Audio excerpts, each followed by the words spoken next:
They're going to be exiting the tournament. Yeah, he's going out quite quickly. As a Claymore goes down. This is possibly the biggest upset we've ever had in the tournament. Particularly good trade. Starting to go down now, but too little, too late. The slap nerf is MJTing himself out of the arena. Yeah, as the Hugin goes down. He just got volleyed through that. They're just ripping them to shreds right now. Starfleet is down. Here you will find the bedraggled, good-for-nothing masses of Capsuleers, all vying for a chance to be taken seriously. Here you will find organisations that couldn't rub together more ISK than your average faction warfare corporation.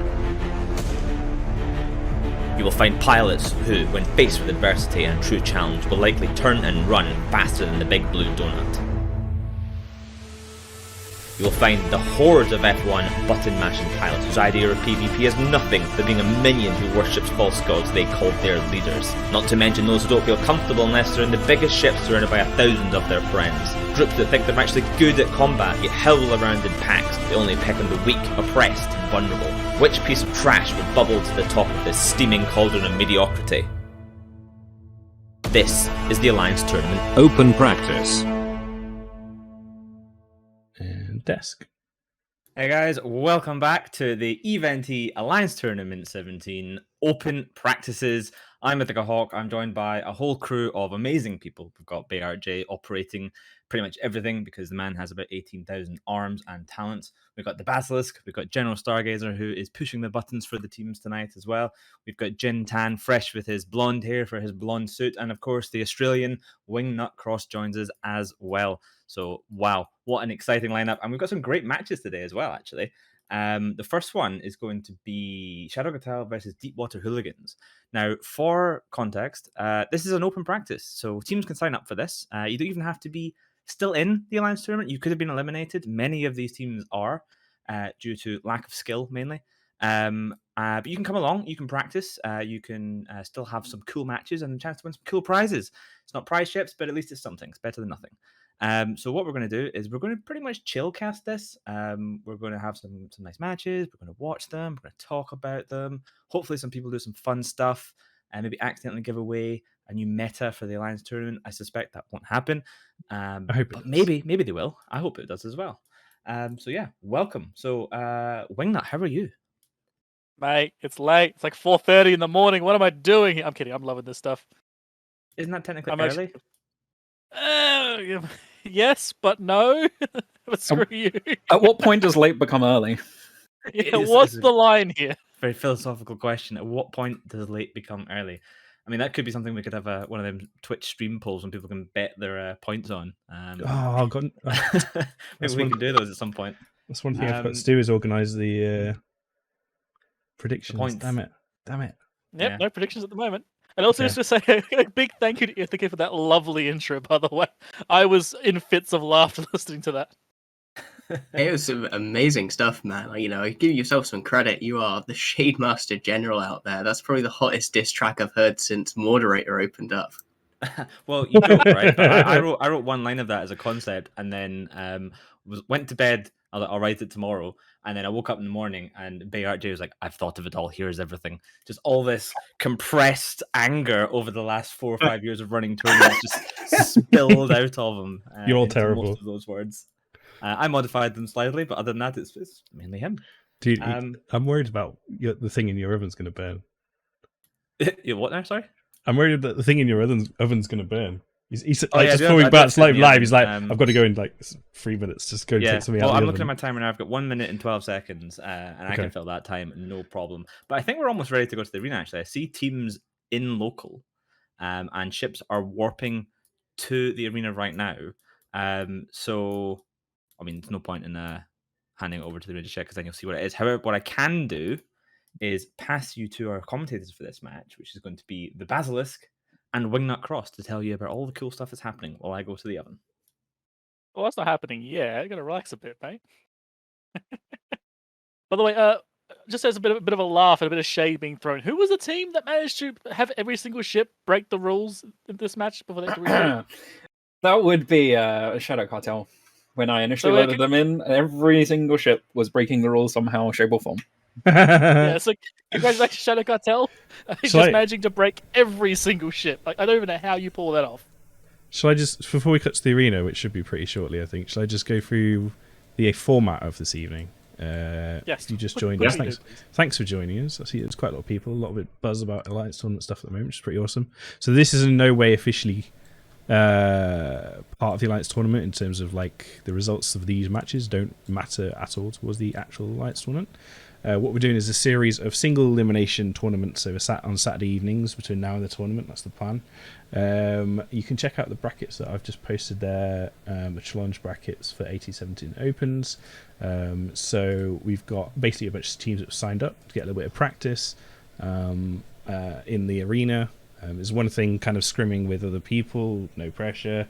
There's another Have a bit thing. of fun with it too. Yeah, something else though, being live on stream and watching like all your friends watch every exact move and take the piss out of you, and you know there's a little bit of extra pressure there, so it's good for teams to get the practice with that, I think, which is the point of this. And its first matchup tonight we've got is, so we drew the teams randomly out of the ones that signed up, and first match is Shadow Cartel versus Deepwater Hooligans. So if they lose, they're out. That's it. They can go back to scrimming and practicing with each other and their partners or whatever, which I imagine some first round people probably will, since they're all formed up. And if they win, then they progress. And at the end, we're going to do a best of 3 semi-finals. Something to note: this evening we are giving away a skin to the captain of each team that win a match. And that's I forget the name of them. Let me just scroll up to the other channel where I wrote it down and keep talking. It's the Scope Syndicate YAC 122 skins. So they're worth like between 3 and 700 mil in Jita, depending which one you get. So you know, it's a little something towards the amount of money you're going to need to compete in the Alliance Tournament. We good to go. Yeah, sorry, I'm rambling now, aren't we? Yeah, let's see some explosions. Right, okay. I'm going to cut to the arena and focus on the camera work, and Wingnut and hello. Bazza will commentate. All right, here we go. Yeah, and have a look at Shadow Cartel with an undermanned team, triple nightmare, double skybreaker. Damn it, I hate those names. And a stormbreaker, as well as a Bassi and a Bifrost versus a drone comp. Yeah, Deepwater Hooligans bring in a fairly standard drone comp with the 2 EOS's, 3 Ishtars. It's pretty part of the course. Normally there'd be shade to Shadow Cartel for bringing an undermanned comp, but this is the Opens. It's probably, you know, they're out already, unfortunately, so no shade on this occasion. These 8 dudes, great credit for turning up as the match does get underway now. I've seen bombers in battleships too, so this could go bad for these nightmares, but then again, they might be able to, you know, signature tank a bit, maybe, with their ABs. It's a pretty top-heavy comp with these 3 nightmares, but I mean, they don't have much other choice if they can only field 8 dudes. So let's see what these 3 nightmares can do, supported with this little frigate. Yep, and look at the absolute sentry ball being dropped. The massive sentry ball from this drone comp. We saw a lot of heavy drone comps during the Alliance tournament. These guys are bringing sentries, and we'll see whether that was a better decision than the other guys or a worse one. Yeah, the Skybreaker of Core Gun has burned in. I assume he won't be able to be tracked particularly well by those sentries if he's right on top of them. And also, it'll be interesting to see if these Skybreakers can kill although the Basilisk of Abdullian is now chunked down its low shield. So these drone sentries just volleying him. He's being drowned in sentry drones. And the problem with sentry drones is you can't outrun them. They just shoot you no matter what. Whereas heavy drones, you can kind of outpace and spread them out. So he's just going to be shot for the entire match. He's only got like 8 charges for the XLASB, so he's going to have to pray that they can that these Skybreakers can actually break these drones quickly. Yeah, obviously with the Skybreaker, he's able to get in close and not be too worried about it, but the Basilisk really doesn't want to be there. As this Ishtar now of Akov starts going to armor, they have an Aneros though, so not too worried for the time being as the Basilisk does finally go down. Pop, that was vicious. The moment he got low shields, it just took like 2 volleys. He's gone. Now this Ishtar, of course, being a very thick armor boat with an Aneros behind it, he's going to be a really hard thing to kill. And you can see he's being tackled down by the Skybreaker and the Stormbreaker bringer. CCP, whoever of you named it Skybreaker and Stormbringer, I hate you. Why? That is so close. I'm going to get them wrong every time. But look at the Aneros now being primary. Has the Aneros been tackled down? No, they're just shooting him. He's grappled by one of the Nightmares, but not much else so far. They are still shooting at him, but he's going pretty quick. He's coasting it out. 1,300, still 1,100. He is starting to slow down, but I'm not sure if these Nightmares are going to be able to actually get in range and start pumping him. They do seem to be closing in on him pretty significantly. But I'm not sure how much this time is going to cost them because this first Nightmare of Yar's Revenge now into low shield, just entering armor. So maybe too little too late at this point, but obviously that's what we're going to find out over the next couple minutes. Yeah, I'm going to be brutal, like I always seem to be more nowadays. It is already over. I mean, sure, unmanned comps have a chance to win, but the moment you lose one of your very expensive ships and then have nothing to show for it, you're going to lose. It's just the way the matches go. If you're going to lose ships, you have to gain something from it. If you're going to have an expensive ship, you have to get your value out of it. And they haven't. Yeah, and the Nightmare does go down, and they've gained precisely the square root of nothing for doing so, unfortunately. So, yeah, it's looking pretty a lost cause for Shadow Cartel in this one. I mean, they also lost their first match in the AT feeder rounds as well, so not looking particularly good for them in terms of tournament pedigree. I'm sure when we come back to the AT next year, which of course there definitely will be, confirmed, I'm sure we're going to, without hesitation, put them straight into the dumpster tier. I'm also really curious. You think Bluff tier, as it's diplomatically called. Yeah.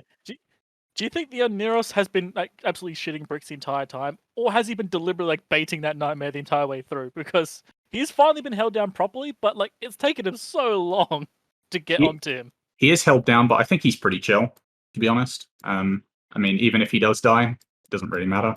He's just, practicing his piloting, seeing what he can do, pushing the limits. He's pushed the limits a little bit too far this time. He's got caught, but it is what it is. I mean, bravo to him. He took about a minute or so, maybe 2 minutes to actually get caught. He was being grappled for a good minute or two and just constantly being slightly outside the range of the Nightmare. Now he's finally properly held, but I mean, it's not enough. It doesn't matter. It's already too late. I just want to talk a little bit about the Skybreakers. Obviously, this isn't the proper AT, so the comps are going to be a little bit weird, a little bit wacky from some of these teams. But coming back to last weekend, I was a little bit surprised to see the lack of Skybreakers in general, because as everyone knows, the rep drones that you can field in AT matches are extremely powerful, and in testing, Skybreakers absolutely demolish rep drones. They take a little while to deal with sentries and heavies, but rep drones just absolutely disappear. And for 1 point, obviously, you can fit them with a bunch of utility mid slots. Yeah, they seem really, really valuable, and I was surprised that we didn't see particularly many of them, to be honest. Yeah, I was with you there on that one. I'm honestly not entirely sure why. I think we saw a lot of top-heavy comps. People didn't even bother bringing them. They needed all the points for the big ships. Even though these things are 1 point each, it's like, I guess they decided it wasn't worth it. Or maybe they're saving it for later. I'm not sure, to be honest. I'm with you there on that. Oneros is still surviving. Just having a good time. Meanwhile, the second Nightmare is about to die. Not a good day for Shadow Cartel. Yep, and plus losing their flagship, or I will continue to call it their flagship Barguest last night off the station after it got booshed off. Not a good look. I mean, they won't need it anymore, obviously, but the second Nightmare of Ava and Madady does slowly progress through Hull. I think it's lights out for Shadow Cartel on this occasion. We had a few chats over the days. I don't think Nightmares are particularly great for tournament play. They've probably got a spot here and there, but this was not the time you bring Nightmares. I guess they're going for like a top heavy comp and demand, but I wouldn't go with Nightmares there. I might even go for Bargs with the reduced cost and just bring more Bargs. Worth noting that Barguest couldn't be brought tonight because we've implemented a sort of static 3-ban system for every weekend, so Barguest is just disallowed in general. That's okay. Yeah, I agree in general. Nightmares just, I mean, I think as a generalist sort of tanky gunboat battleship, they're okay. But I mean, everyone knows specialism is what you're looking for. You want to be the best in that particular role, not a generalist that's good at everything. And yeah, quite expensive. I've been following the sort of Sancha theme. I think Phantasms, we saw them a couple times last weekend, and that's a little bit baffling to me as well. Particularly when the Authoress is unbanned. The Phantasm is, in my eyes, just worse than the Phantasm in this format in pretty much every capacity. I think I had a chat with one of the guys from that team, and they also agree, like, yeah, Phantasm probably wasn't the best call. That Authoresses would have been better. But, oh well. I also noticed like this triple Nightmare comp went up against bombers, which do love shooting battleships, and they haven't been able to kill them because they've got no small stuff to actually deal with these purifiers. That could be about 800 to 1,000 DPS they could have removed at any point if they had the ability to do so. Yeah, that's just one of the pitfalls of bringing an underband comp, isn't it? You can't fit every metric that you want to have in your comp with only 8 guys. As we've seen over multiple tournaments, if you bring an underband comp, odds are you're most likely going to lose. But props to these guys, obviously, for showing up. We wouldn't have a tournament without them. Of course, they've dropped out the AT feeders last weekend, and coming back, putting on a show for the Opens. It's going to be quite interesting seeing teams that haven't got anything official to play for, but still, want to have bragging rights, want to get some practice in, up against teams who still do have something to play for, but don't want to show their best comps, or playing around the static ban system we've got. So there could be honestly, some it's just fun. Yeah. That's the one thing I found from all the tournaments over this last year and a half, like even back from the 5v5s, it's just fun. Just like grab a bunch of mates, get a bunch of ships, and have a bit of a laugh. Like it is actually ridiculously good fun to do these like little fun matches with no real, I wouldn't say real, but there's no reason to really win. You're just doing it because you want to win. You don't have to actually, you're not fighting for massively expensive ships. Yeah, and in keeping with this sort of kind of scuffed format, I've just noticed I've been chasing the Aneros around the arena in my cloaky ship, so if anyone's been trying to tackle the Aneros and is bumping off something, that's probably me. I'm sorry about that, but I don't think it would have changed anything. I forgot to activate my body blocking. You're good. Collusion! Maybe in fact the Aneros hasn't been moving at all, and that's why he was so immune to the webs, because I'm just with my infinite inertia boat just pushing him along. And like Rustock in the Bifrost, he's got self-destruct turned on, and he's just typing in chat, "You would never take me alive." I don't know what he's doing. As you guys can tell, this is a much more chill stream. We're just relaxing, having a good time, because that's what this tournament's going to be about, just fun. Or tournament, bunch of weekends. I don't know what you want to call it, Bay.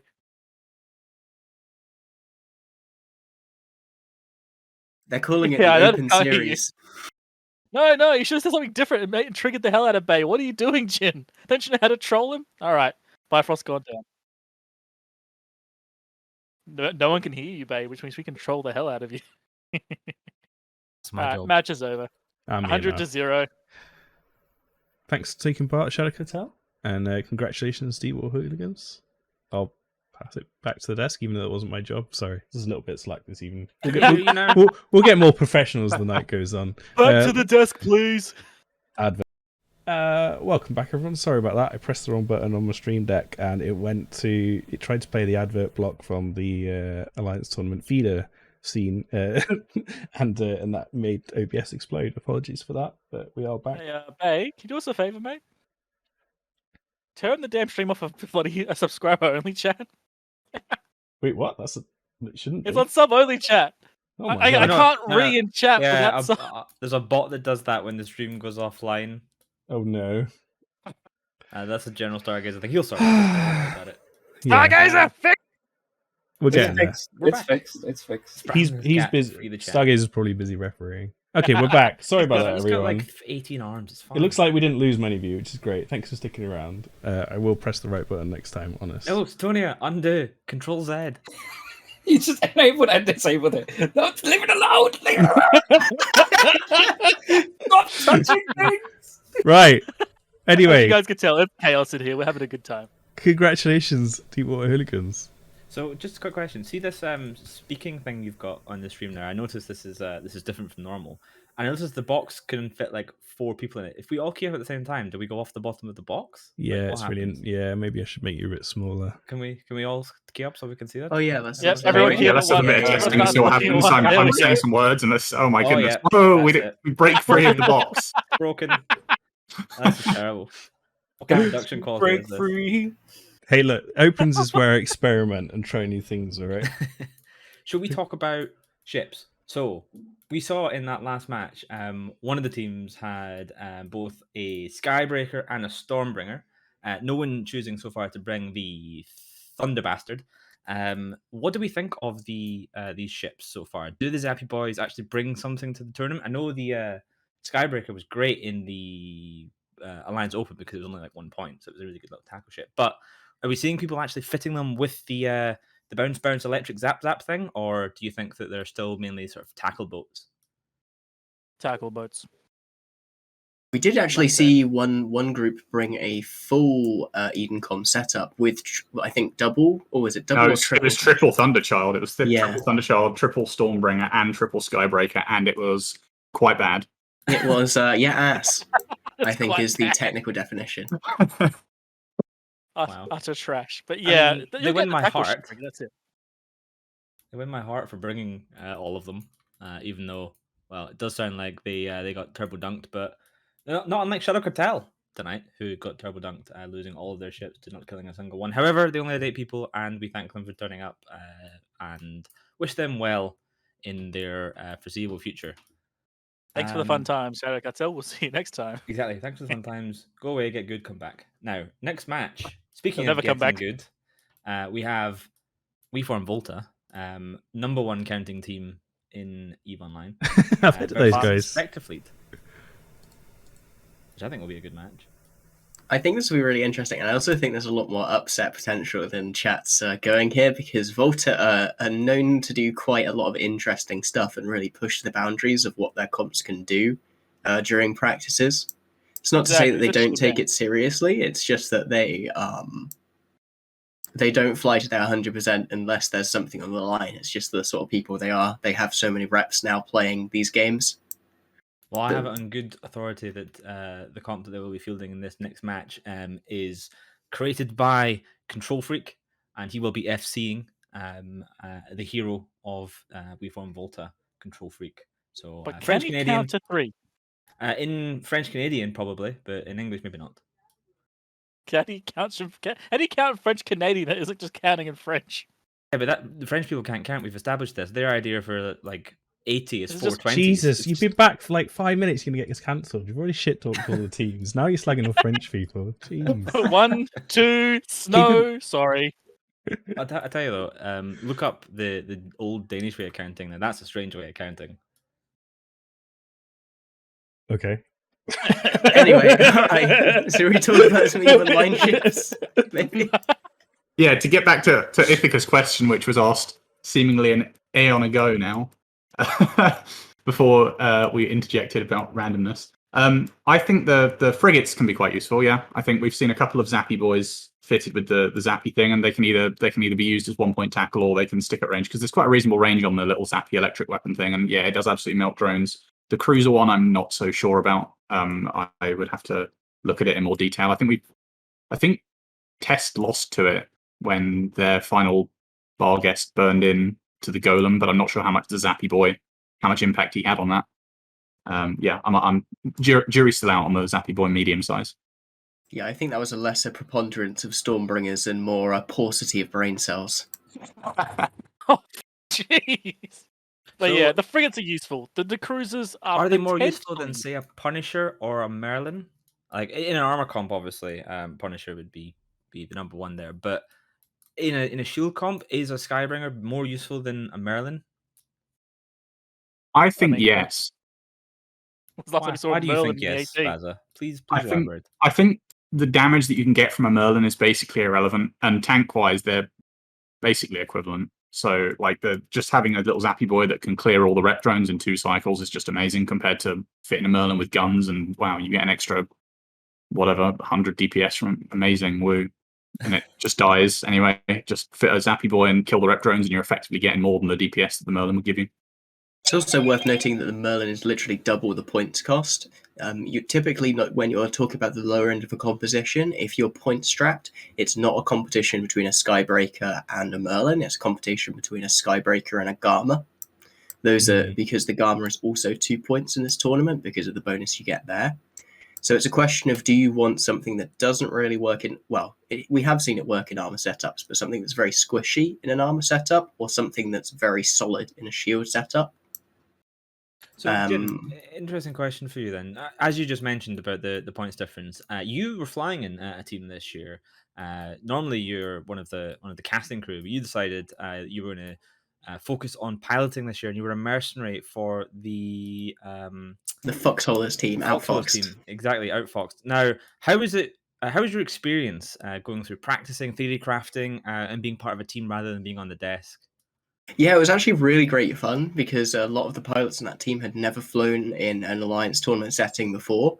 And whilst I haven't either, it's something where I've been around a lot of people who've done it before, so I could bring a lot of the basic structure into it and teach them a little bit about how to communicate and how to see the battlefield. And it was fun to watch them kind of learn how to do that, learn how to fly properly, learn how to communicate your tackles and all that sort of thing. Because you start off in this space where everyone's still trying to fly like it's Tranquility. Everyone's still, trying to keep comms discipline. But eventually you learn that you can have like a very, very free-flowing exchange of information between everyone. No one has to be in charge, and it's all about coming to the best collective decision. And it's something you don't really feel anywhere else in EVE Online. There's always a lot of clear hierarchies, and it was something I really, really enjoyed. You know, I wish I'd gotten the chance to do it a lot earlier, to be honest. Was there any highlights from your time practicing and playing with the Foxholers that you want to mention? Oh, definitely our when we were playing Sleipnir Rush against Vindicators, we were able to pull off an MJD onto their Frigate Logi, kill their Frigate Logi, and win the match. Nice. Those memories are always a lot of fun. Like I still remember a bunch of my memories from playing in the Alliance tournament. So I would love to get some more time to play matches, but you know, man's got to work. You know, got to pay the piper. Now I see teams who moved into local, so we're only a few minutes away from We Form Volta versus Specter Fleet. What do we think? So as mentioned, Volta perhaps going to bring, I don't want to say a meme comp, but perhaps something less serious, not wanting to give away strategies and so on. What do you think about Specter Fleet? Do you think they're going to be taking this a lot more seriously? Do you think they're going to be trying to win this one? Question to Baza. Well, last week they lost to Snuff, so there's maybe a little bit of sort of bragging rights because Snuff also in this tournament playing fourth game of this evening. But yeah, I mean, much like some of the other matches today, you've got a very prestigious team in Volta who obviously don't want to show their best comps, and up against Specter Fleet who have basically nothing to play for except bragging rights and sort of getting one up on the opponent. So they can bring whatever they want. They can bring whatever they think is strongest in this format, and maybe Volta will still want to hide their cards for the actual tournament. So yeah, it's good to see Specter Fleet back as well. I think they lost in the first round to Snuff last weekend. I can't remember what they flew. But yeah, Viri and Snowshard and boys. The Phantasm comp. The ones that I read about Phantasms. Hopefully they don't do that again. Hopefully they've learned their lesson. The Phantasm, it's not good. Okay, it's not good. Stop it. It's not a thing. Not when the Authoress is there and cheaper and is better in this situation. I see the teams are now in local, and warping has been unlocked, so they will be landing in the arena very soon. I can see what they are bringing, and this should be interesting to say the least. Teams landing on grid now, though, so I think we can probably flip to the arena and get this match underway pretty soon. Jin, do you want to cast this one with Baza? Sure, let's go for it. Yeah, sure. Then let's transition to the arena and crack on. Oh, he wants to transition now before I even lock the ships out. Yes, I want you to transition now. Now, Bay, now. Okay, we're now in the arena. There we go. Hello, and as you can see, there is quite an interesting comp here. We haven't got the names set up quite there, but I can tell you from memory that the red side there should be Volta, and the blue side is Specter Fleet. And we have, I'm not sure if that's not a Tinker, but it's certainly something. We've basically got a Minmatar Rush with a Widow there from Specter Fleet going up against Somewhat, I'll be honest, it's disappointingly boring, to be honest, from Volta with Scorpion Navy issues, some Sleipnirs, a Scimitar, and Authors. Yawn, holy moly. Come on, guys, you could have brought something more interesting. I know that you don't want to show the good stuff, but you know, we saw just about enough of the Sleipnirs last weekend. And they've got the 2-man advantage as well, with Specter Fleet only bringing 8 people. Yeah, if I'd have known that they were going to be this many pilots down, I would have volunteered to fly for them. But as we can see, this is actually going to be a bit closer than you think. You can see there the defense bars on Specter Fleet are pretty big. They've got a lot of EHP to burn through. It's going to be a matter of a real question of whether or not they can do anything to Starfleet Commander, whether they can get on top of him. And without any fast tackle, it's going to be very, very difficult to Specter Fleet to do that. Yeah, and with Volta warping in their Sleipnirs and the Scorpion Navy issue at range, this could be actually a fly killer rather than the Sleipnir sort of Minmatar Rush comp, which remains to be seen. In the imminent future, if we see these Bantams instantly die, we'll know for sure. But no, the Sleipnirs do seem to be pushing forward a little bit. Scorpion Navy, everything else pulling back, trying to get on a safer side of the arena. Yeah, you can see the Bantams there already starting to take damage as well. It just looks like the frigates have been free to slip through there and start... Oh no, just drones only doing that much damage. God, that is painful. Gaming 513 Tyler is also in there, taking a bit of damage, but surviving just a a decent amount so far, getting through those Ansil charges, not getting obliterated in about 10 seconds, as we saw happen sometimes in the AT. But this Phantom of Samara, obviously Tech 1 frigate, Oh. not going to last long, and he goes down. And I'm sure if they so choose, the next Phantom of Albedo 183 won't be long for this field. But Gaming 5-on-3 Tyler is really suffering now as well. His Sleipnir goes down. And TikTok Toxic's about half shields in the Navy Scorpion, so he is clearly under some This threat. is a lot of pressure, though. Look at how low he's going. Are the jams successful on the Scimitar, maybe? Yeah, it's possible. Don't see reps going on to him. This Widow is quite a threat with those jams, and if he does get the cycle, they could possibly break through this Navy Scorpion. I mean, 3 broadswords as well is going to buy them quite a lot of time if they wish to do so. People think of the Hicks as these big, tanky, indestructible boats, but these broadswords can actually pump out a pretty reasonable amount of damage as well. Yeah, and they still seem to focus on, but this broadsword of Jig-Jack, that is a tough name to say, just instantly goes down. Maybe they're like fake tanked broadswords. You look at a broadsword and you think, he's going to take ages, but that broadsword just disappeared. So maybe they're just full gyro broadswords. Of course, there's also a possibility he had his invulns preheated and just didn't turn them on in time. We've seen lots of instances of that over the practices in the years. Hoffy V6, though, there, taking tons of damage. He might not even get to use all of his Ansil charges here, as he is just deleted off the grid. Wow. Yeah, this is pretty much over now. Yeah, like a lot of matches, this is decided pretty much in the first sort of 1-2 minutes. It's very, very decisive format. And yeah, this next broadsword, those broadswords are not tanky at all. I request that either the winning or losing team posts some kill miles in local so we can see what exactly tank these broadswords have other than faith and hope, because yeah, they are just disappearing. So yeah, it's just going to be the Widow of Virion Stoneshard left, and for some strange reason, I don't think he can 1v10 here. No, I think that would be quite impressive, unless Volta all decides to commit Sudoku and just fly out of the arena for it. Oh, look at his skin, though. That's a really nice skin. I mean, obviously, you can just spawn any skin, but that's very cool. Yeah, I've not seen that one. I couldn't tell you what it's called, but it's very nice. It's geometric, bro. But much as that skin's geometric. Yeah, I think their loss is at this point elementary. So let's head back to the studio to wrap this one up.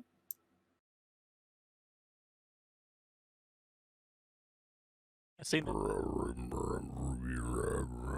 Pew, pew, pew, pew. Pew, pew, pew.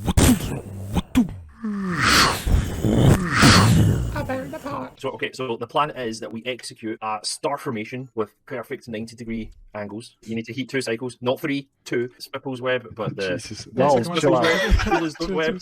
And we need do we need missiles or is that Spipple's? And we need thermal drone.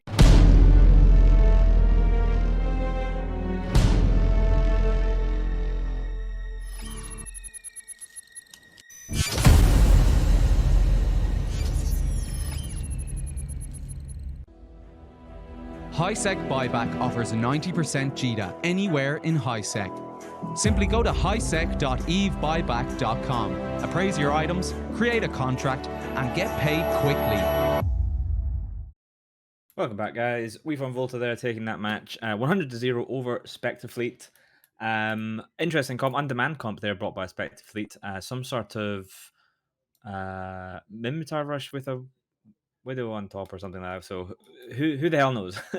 Jintan, what did you make of that comp from Specter Fleet? Was that just a sort of throw something to the wall and see if it works type comp? It feels like that was a comp where you're just trying to put a lot of EHP and DPS on the field, but I don't really know why you go for a Mimitar, like to do something like Kingless, as we're calling it now, where you use those basically logistics frigate as a very, very low point investment that forces your opponents to spend a bunch of resources getting on top of it and tackling it down in the early game, whilst you spread out your DPS and just kill something a lot more valuable.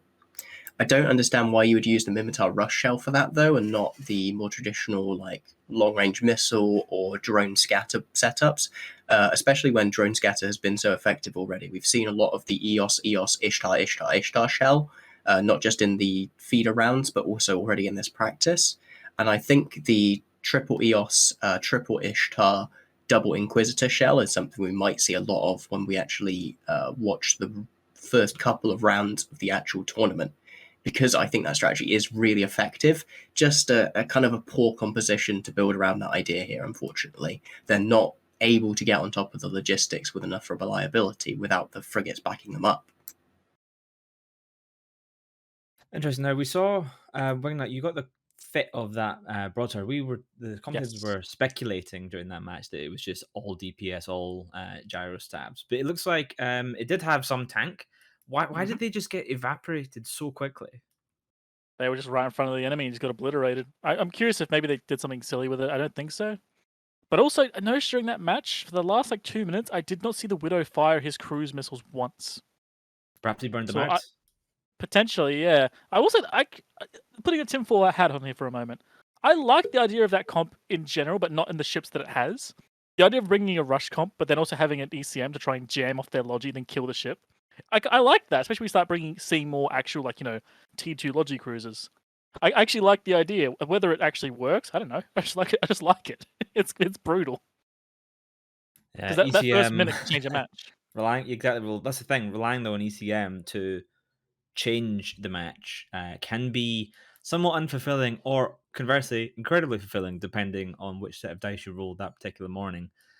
Such is the mechanic of ECM within the game of EVE Online. Baza, ECM, with the change so that you can shoot the ship that's locking at you. Now, this has been around for a while. It's been around since, I think we had it in AT16, but that was the first AT. Do you think that is kind of a negative for people bringing ECM boats, especially ECM heavy comps? Because if you can lock everyone that's jamming you, what's the point in bringing them? I think ECM in general is sort of, you need like a critical mass of ECM for it to work. Like you said, obviously by its very nature, it's somewhat unreliable. And if you only have one ECM ship, it's like the maximum unreliable it can possibly be. And obviously there's the inherent mechanic of making sure you try and choose the right jams as well. This mechanic of being able to shoot whatever's jamming you, I think it's a good change overall. I like it a lot. I don't think it's impacted the viability too much, or if it has, I think it's a sort of positive change for the viewers, because if you can use ECM smartly to sort of, if you spread ECM, it makes it pretty much equally as effective as it was. If every ship can only lock the one thing that's shooting you, you're still not really going to kill anything. And it's more effective against logi now as well. I think being able to use it sort of more targeted fashion to sort of shore up the weaknesses of a comp. Say you're scared of seeing a curse, so you bring Amar jams.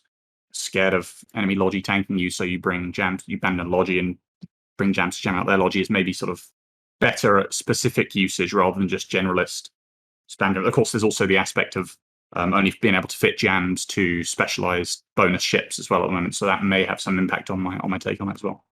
Yeah, I think that's a great rule. I'm all in favor of that. Jin Tan, during your practicing and playing with Outfoxed, how much did you guys practice with ECM? Was it something you considered to be viable to run regularly, or was it just something you practice against to kind of know how to face it? ECM is one of those things where if it doesn't break the tournament, you're generally not going to fly it, because it is something that takes a lot of the actual, the execution edge goes out of it a lot, because you're relying so much on the RNG, as Baza talked about earlier. So we flew it a couple of times to see, is this super powerful? And you come to the conclusion that, it's maybe 60% advantage in a couple of matchups. It's like 30%, it's like 70% to lose in most matchups. And we just didn't practice it again after that, because you've got to focus on the big comps that everyone's going to fly and that everyone's going to fly in the feeders, which are, your generic rush comps. So Vindicator Rush, Sleipnir Rush, some form of drone kite, some form of missile kite, some form of really tanky heavy missile thing, which in this case was like Nighthawk Rush. Awesome. Now I just want to take a quick moment to tell you guys what we're doing here. This is the Alliance Tournament open practices that we're going to run on Saturdays. It's pretty casual. Teams can sign up, and the way we're doing it is a best of one single elimination bracket with a best of three final for some prizes. Winning A match basically guarantees you some basic prizes just as a thank you for taking part. And EVNT provide the bans in advance. So this week we provided Barghest, Nighthawk, and Loki as the ban. So teams cannot bring those 3 ships in these matches today. And the reason we're doing that is to sort of change things up a little bit. We might put in some other rules here or there throughout the next sort of couple of months in the run up to the Alliance tournament, just to see if we can shake things up a bit and have some interesting matches. During the Alliance Opens, we did some similar things, and we had bonuses for teams winning with a comp with a particular ship in it, for example. So maybe we'll do something like that. Also worth noting, we are currently broadcasting live from GC44 in our new EVNT studio with CCP Plant, CCP Leggy Bro, and us in our next office. That's a live view behind us because we're actually in GT44. Yeah. So feel free to come knock on the window and say hello. Could do some fireworks maybe in the background. Yeah, some fireworks would be nice. Just please don't break the window. CCP Plant does not survive in the vacuum of space. We'll be fine though. CCP Leggy Bro actually excels there, but CCP Plant not so much. Now we have another match coming up in a few minutes. I see the teams have been in local, so let's talk about that. It's going to be Wormhole Society versus Odin's Call. So Wormhole Group versus Wormhole Group. So Jintans, considering you were flying with the Foxholers, another Wormhole Group, what do you make of this matchup? Yeah, I'm not super familiar with Wormhole Space, given that I've not been there for, for particularly long, just joined for the tournament. But I can say that all of the Wormhole teams did seem to know each other, and at least have a good idea of how they played on Tranquility. Can't speak for these 2 teams, though, personally. We never actually practiced against them. That said, Odin's Call have played really well in the feeder tournament so far. I'm going to expect them to bring something heavy armory, probably. They seem to have kind of a predilection for those control-based comps in the feeders. I'm not sure if that was just them trying to, or being confident in their ability to out-execute that, or if they think it's really good, though. I see. I know Wormhole Society were avid uptakers of the Open Opens during Alliance Open. Always turned up. Always did. Brought interesting things. So I'm excited to see what they're bringing today. Wingnut, how are you? How are you doing? I haven't spoken to you in a few minutes. I'm worried you've fallen asleep. I'm sorry. What? Oh my god, You you may might well have have done. asleep. It is like very late there. Yeah, it's like 5 in the morning. I've been shit talking in the chat. What's up? I was just asking how you doing? How's things? Oh, it's great. It's weird. We're in spring, but the weather doesn't agree. It's still raining here. So, what do you think about this matchup, Wormhole Society versus Odin's Call? I honestly don't know. The Wormhole guys always bring something a little off the shelf for me, so I always like seeing what they've got. Well, whereas Odin's, I don't actually know who they are at the moment. I have to double check their names so I know who they are. I mean, didn't they feature in one of the Rooks and Kings videos, the old school one? I think you're thinking of probably Aperture Harmonics or a couple of other. Yeah, sorry. Damn. Yeah. Or Aperture Harmonics, as they're sometimes known in the Wormhole community, which Jintan has recently joined. So teams landing on grid now. He wouldn't know that though because he is a Wormhole newbie. Wormhole, by the way. And by the way, Thera is a real Wormhole. Just gonna put that out there. Oh, the skins on these ships, beautiful. Yeah. So just to be clear. Yes. Skins are free in Thunderdome, so there is literally no excuse for not bringing good skins. If you don't look good, you don't feel good. If you don't feel good, you don't play good. If you don't play good, you lose. That's just fact.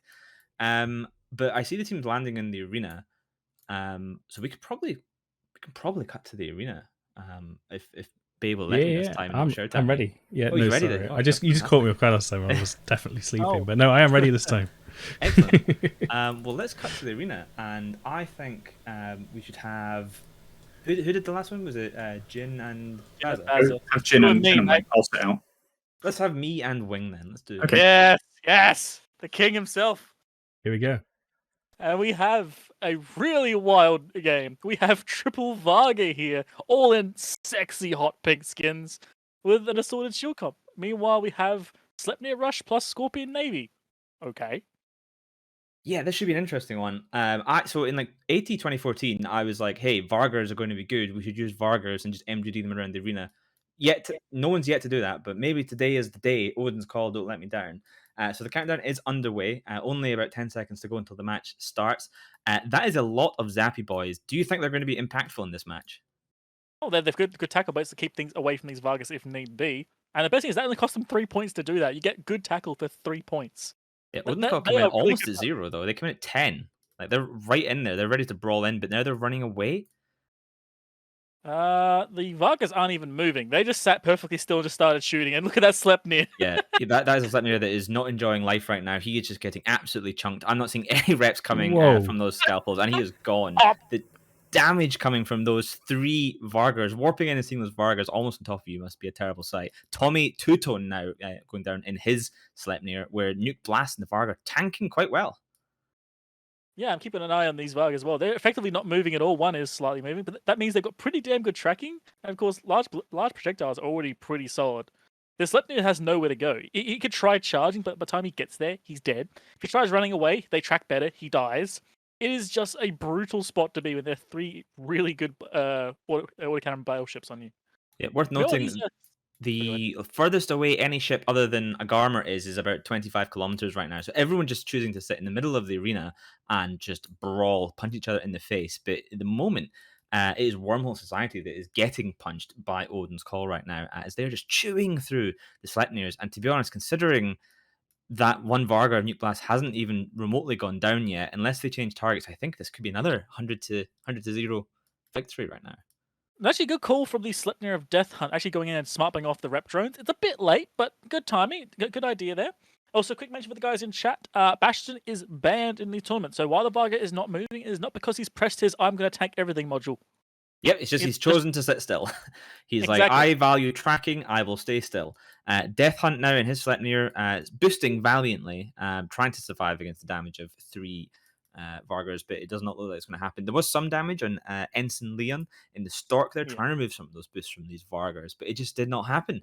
And now the only damage left really for the Wormhole Society team is a Scorpion Navy. And while it is a good ship, unless someone on the Odin's Call team kind of messes up, it's probably going to be a bit of a Wait a minute. game over. Hold on a second. Like what are these Swipple fists? And what are these Swipples even doing? Like this Swipple was like orbiting a Kirin. I believe he had a prop on until recently. These Swipples could have probably deleted the backline way quicker than they have. Like what are they doing? What's going on here? Well, I mean, Kirins are really hard to hit, actually. They've got very, very low signature radius.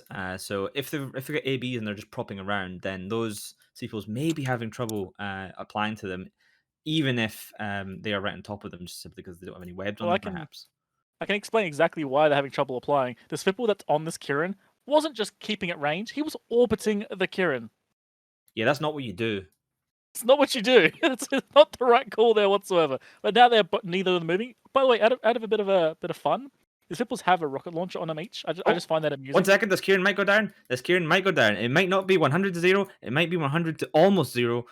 But if they can get this Kirin down, then that's basically makes them better than Shadow Cartel and Specter Fleet, because they killed something. He's gonna survive. Disappointing.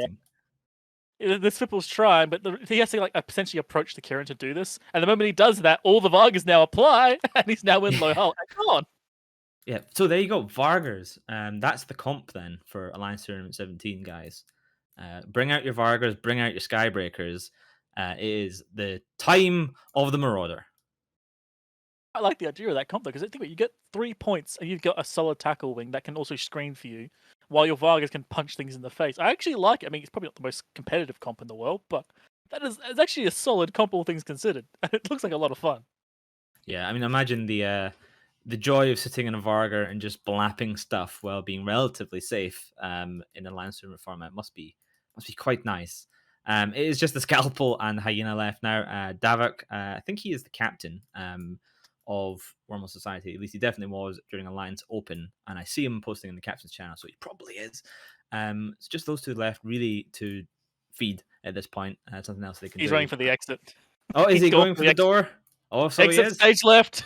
Here he goes. It's not going to get to 227 kilometers, but he is going to go out the boundary, and pop, he is down. The Scalpel goes down as well, and there you go. That is our third 100 to 0 run in this particular Alliance Tournament Open Practice Series. So let's pass back to the desk, and we'll talk about this in a few minutes.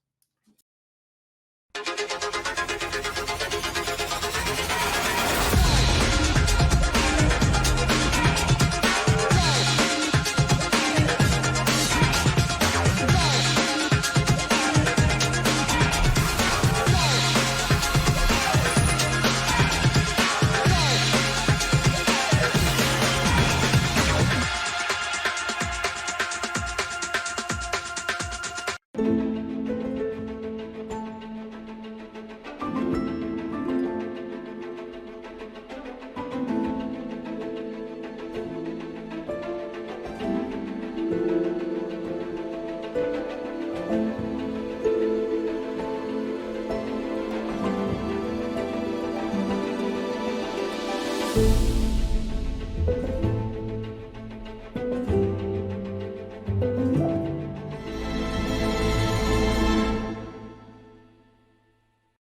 you're on. Welcome back, guys.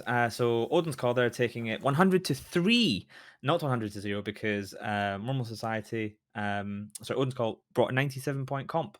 They didn't bring them full 100 points, so Normal Society get 3 points, which makes them 3 times better than Specter Fleet, who got 1 point because Volta brought 99 points, and they are in turn infinitely times better than Shadow Cartel on 0, because Hooligans killed everything and they brought 100-point comp. That's about it. How are you guys? How are you doing, Bay? You're the one man behind the scene pushing all the buttons. How are you? No one talks to you. The stream here, Bay. Yeah, we can hear you. No, I mean the stream, not us. We can. Okay, so in the feeders, right? I kept myself muted. I think the entire time. I don't think the stream heard my voice once. I'd like you to tell us about what it's like to run these things in the background. Like, what are you doing in terms of the camera work and things like that? How is that for you? That's fun, really. Basically, for this one, I'm just trying not to forget things. Like when we do a bigger broadcast, I have usually have a couple of lovely production assistants which help update all the text on the screen, and I've properly prepared everything, so I don't actually do as much as I do now. But at the moment, yeah, just kind of updating the team names in the background. Probably doing the person doing the most at the moment is definitely General Stargazer, because he's refereeing the teams into the arena, and he's updating the challenge brackets. Yeah, we run a smaller crew for these opens, which is why things are a little bit more relaxed. We don't stress about mistakes so much. But yeah, one thing I've really enjoyed is this 3D mouse that I've got, and it actually makes doing the camera work for the matches really fun. So I'm just mostly just focusing on using these open series just to get even better at that. Nice, yeah. Well, I was going to talk to General Stargazer, but then I realized that's probably not a good idea, because this is the time when he is most busy. He is working, he's updating the brackets, he is busy dealing with team captains and making sure that they're all bringing legal fits through the tournament tool, and then moving them into system. So the time that he can talk to us is when the matches are running. So maybe we'll talk to him later when he's less busy. I can talk to you a little bit about what that's like, having run a tournament before. Oh, excellent. Go for it then, Jintan. Tell us about it. What's it like to run the tournament tool and to do all the admin stuff? Yeah, so there's a lot of basically people management that you have to do, because whilst the match that you're watching is going on, as the referee, you have to be preparing the next match. So you're talking to the captains, you're being like, how much time do you need? Are you ready for me to start checking your fits? That sort of thing. So you're trying to get into this rhythm where you can turn it around, and basically the second the match is finished, you can start teleporting the teams into the arena. However, there's also a delay that happens because for some reason TD needs to do a cleanup after a tournament tool match has run. So you have to be very, very, and there's no actual in-game indication of when that cleanup is finished. So you have to end up basically timing it in your head and getting really good at starting to teleport teams right after that cooldown has finished. So there ends up being this whole mess of things that you're trying to keep track of, and all of the technology that we're working with is basically been iterated on for like 8 years and is held together with string, duct tape, and good wishes. So it's quite the hectic experience, especially if you're under the pressure of like having 1,000, 2,000, 3,000 people watching you. I can't imagine how bad it must be in the actual tournament. Yeah, on the tournament itself, we had a couple of volunteer assistants, Amy Muff Muff and Rathon Domitras, as two names that spring to mind, who were helping General Stargazer with the refereeing. And one of the questions that was asked in Discord is about it's almost like a pipeline. So when you see a match starting on the stream, you can think of that as the end of the pipeline, but there is 4 matches in the pipeline at any one time, because the bans are started about an hour before your match time, and in that window there's a match starting just as you're doing your bans. There's a match in 20 minutes, a match in 40 minutes, and then your match 60 minutes later. So all of those other ones are various points in that pipeline. So there's a huge amount of stuff going on in the background, which requires a lot of people doing a lot of different things to make these whole productions work. And that's the reason that we can actually do these tournaments with only a 20-minute match to match to match. That's actually quite difficult. There's a lot of people involved to do that. So thank you everyone who works behind the scenes to make this happen. General Stargazer is the hero so far today, but there's plenty of other people that help him as well. Now we have another match coming up, which is going to be Snuffed Out versus Literally Triggered, and the teams are in local, so that match should be only a few minutes away. We're actually cracking through these quite a pace. General Stargazer by himself keeping us completely to schedule. In fact, it might even be slightly ahead of schedule, which is incredible. So Wingnut, do you know much about these two teams? How are they in feeders? Yeah, well, Snuffed the low-sec boogeyman that are really irritating to be around because just the content black hole. Just hey, you've got a ship, we've got to kill it now. And Triggered's how I feel whenever I speak about Snuff. That's really about it. That's all I got. Yeah, it's worth noting that this this Snuffed Out team is actually about 50% of the old CVA AT team primarily. Miss Kesha, an old CVA AT member, is the captain, and we saw Ladle Theravada, General Zero, Trony, and a couple of other people from that old CVA team take part in the feeders, which is really interesting. I've also been told that the captain of Literally Triggered is the old Snuff captain as well. Yeah, that's true. Michael Rinner, and I think J.A., who actually informed me, just this is a little note for the casters as well. He informed me the other week, or last week, after the broadcast, that you pronounce his name J.A. Aloysius. We will never call him that ever. J.A. Aloysius. It's spelled Aolyssussu, but it's Aloysius apparently. But I don't think he's here tonight, so it's a little bit irrelevant. But hopefully we remember that for the future. Wow, there you go. Well, the teams are We won't. warping to the I beacon will. right now. I'll remind you again. Well, I'm going to make you cast this one because you're saying no to the casters. So you are one of them. So the Basilisk will be casting this one. Former and maybe current member of Snuffed Out. No, I'm with no handlebars. Cool. Whatever we call it, hidden village ninja. Oh, those guys, of course you are. So, no. Hang on a minute. You named yourself a stupid name. You have to remember and say the whole I thing. can name myself a stupid name. You can't just shorten it when you want. I play along with it when it's. I play along with it when it's convenient. Okay, and then I distance myself from it when it's convenient as well.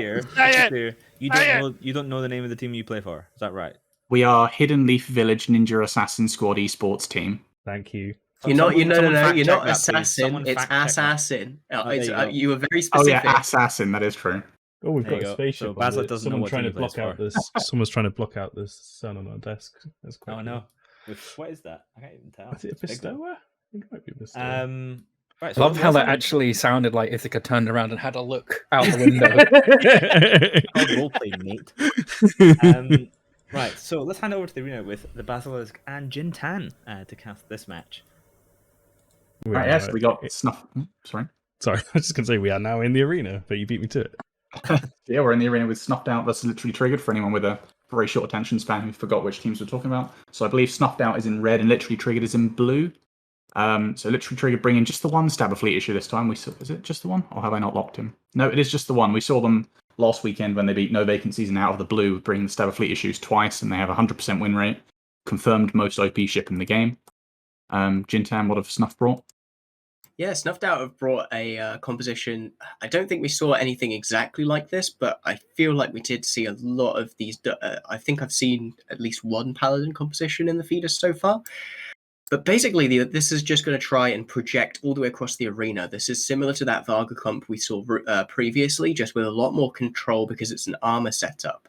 So they're going to be wanting to try and get these Confessors and Punishers on top of that Guardian as soon as possible so that they can project onto it and kill it. Yeah, and I'm not sure about. I think we saw a team other than Snuff field the Paladins at some point. Don't check me on that. But I quite like the Paladin in theory, just in general. It projects really well, even with pulse lasers. If you load Scorch, there we go, right onto the Guardian. Yeah, the Guardian just immediately gets chunked of Park Bank, and he put up such a overwhelmingly strong performance last weekend in their match. I think it was against Out of the Blue that he solo tanked everything, juggled aggro on everyone, and kept everyone alive. But yeah, they've decided, well, got to go. Ooh, focused Widowmaker there from Snuffed Out, getting screened really, really deep in the back lines. He's probably going to die very, very quickly here. They've managed, but that was a really good catch from the counter-screening team. Yeah, that Nurgle's managed to get on him and pin him down. Obviously, with those Nurgles, as we talked about briefly last week, if they start ramping up and just are allowed to do that, then they can be a real issue. Even without this tackle, though, this Guardian's doing really, really poorly in half armor, just getting projected at across the arena. Yeah, even with the tackle being screened, these Paladins are still able to just project out and hit him. So he's probably going to need to pull some range. But of course, with his own battleships, the Fleet Tempest up in the action, he doesn't want to go too far. So it's going to be a sort of difficult balancing act for him to find the right spot of where he wants to be most effective at repping without killing himself. Oh, Miss Kesh is taking chunks here too as well, going down into low armor here. Yeah. It just seems like those Fleet Tempests are finally in range, and it's a lot of damage that they're having to take. Yeah, you can see he's just caught there in the middle between two of those Stabber Fleet issues, and they are pounding him away. Focused Widowmaker there finally goes down, just basically soloed off by that Nurgle after being screened.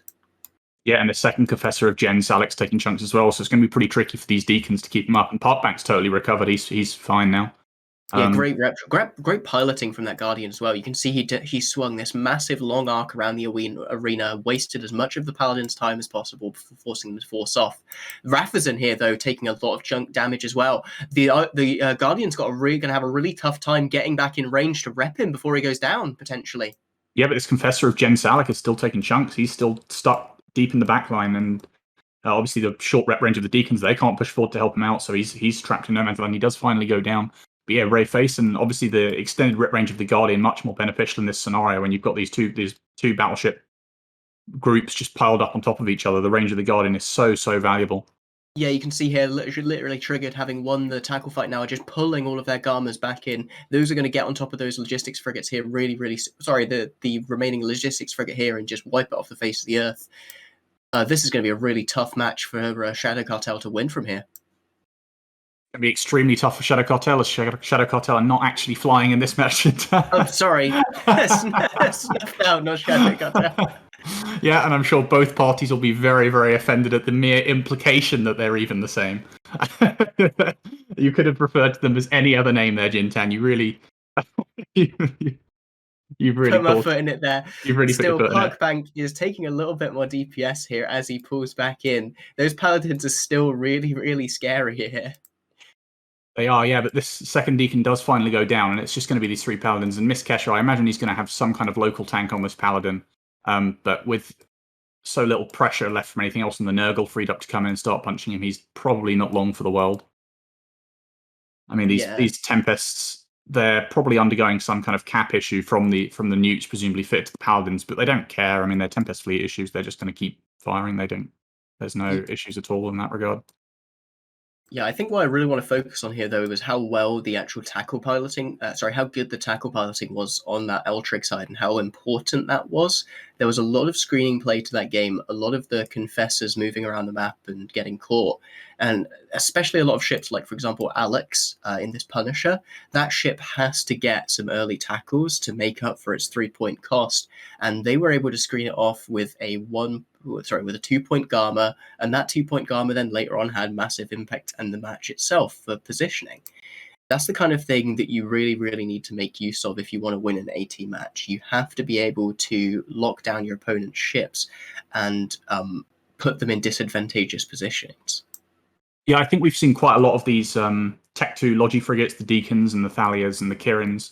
But that is one of the strengths of fielding a Guardian or an Aneros, etc. It only takes one slot instead of two, so you can get that extra slot and use it for screening. And of course, they've brought 3 battleships and the 3 Paladins, and literally Triggered only brought the 2 Fleet Tempests, so they get another slot. So they've effectively got 2 extra ship holes. Shout out to the Guardian that is now just sitting on 0 of the Paladin and just tanking them with tracking. What a Chad. That is a Chad play. I love it. Parkbank, you're a monster. Never change. No weapon. He's T-posing to just assert dominance all over them. Absolute dominance, and I love it. We're here for it. So yeah, Newt Michael, the last one. Similarly going to be probably active tanked on the Paladin. Not that it makes much difference at this point. Turn off your reps, Nuke. You're not living. I'm sorry. You haven't got a chance of killing this absolute Chad Guardian either, unfortunately. Yeah, that was really close though. If that had been a shield logistics, I think this Paladin comp would have worked. Yeah, it's the Guardian's a tough nut to crack especially when it's piloted by such a prestigious and highly skilled spaceship pilot as Park Bank. And the range, the control of this comp with the sort of 2 extra ship slots used for screening and control is it's very difficult to sort of like you said, to get those confessors on top of him and initiate some kind of control to him and enable the paladins to track and deploy. Yeah, well, with that, everyone else has been sent home, so let's make the same and head back to the studio. We who have seen war will never stop seeing it. In the silence of the night, we will always hear the screams. So this is our story. Wolves amongst strangers. Nah, he's got it. It'll be fine. Oh shit. Oh. Yeah, that's cool. I'm getting a point. You guys ready? Oh, there's a curse as well. Are you shitting me? You're welcome, Durst.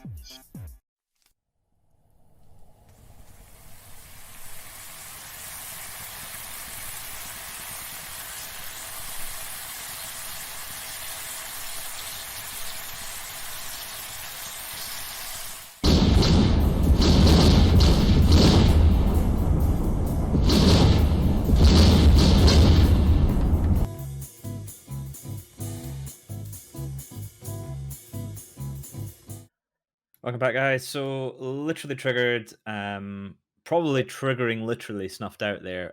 Also literally triggering Snuffed Out. Jin Tan, confusing them with Shadow Cartel.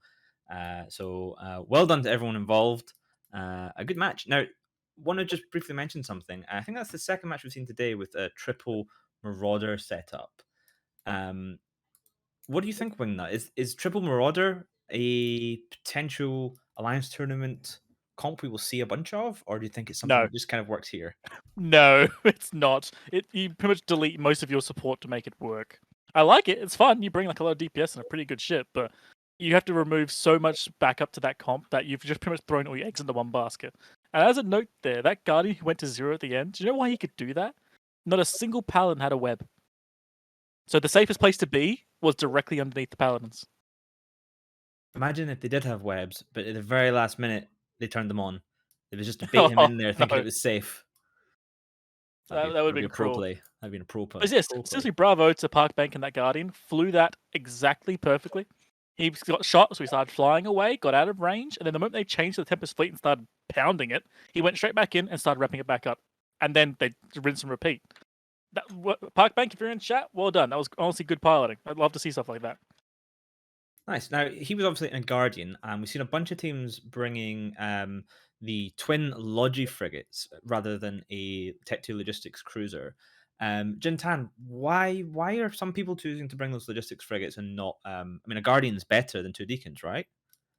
Yeah, it generally kind of depends on 2 things. One is like how points intensive your comp is. If you want 4 top end ships, you need to use those logistics frigates.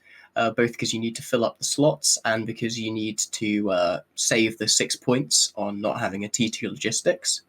And the other is also range. If you end up fighting at quite close range with your composition, so say you're doing something like a Vindicator, or well, Vindicator's a bad example, but something like that, where you want to be brawling in, you're advantaged on bringing something that has the ability to dip in and out of range, like the logistics frigates, in that circumstance as well.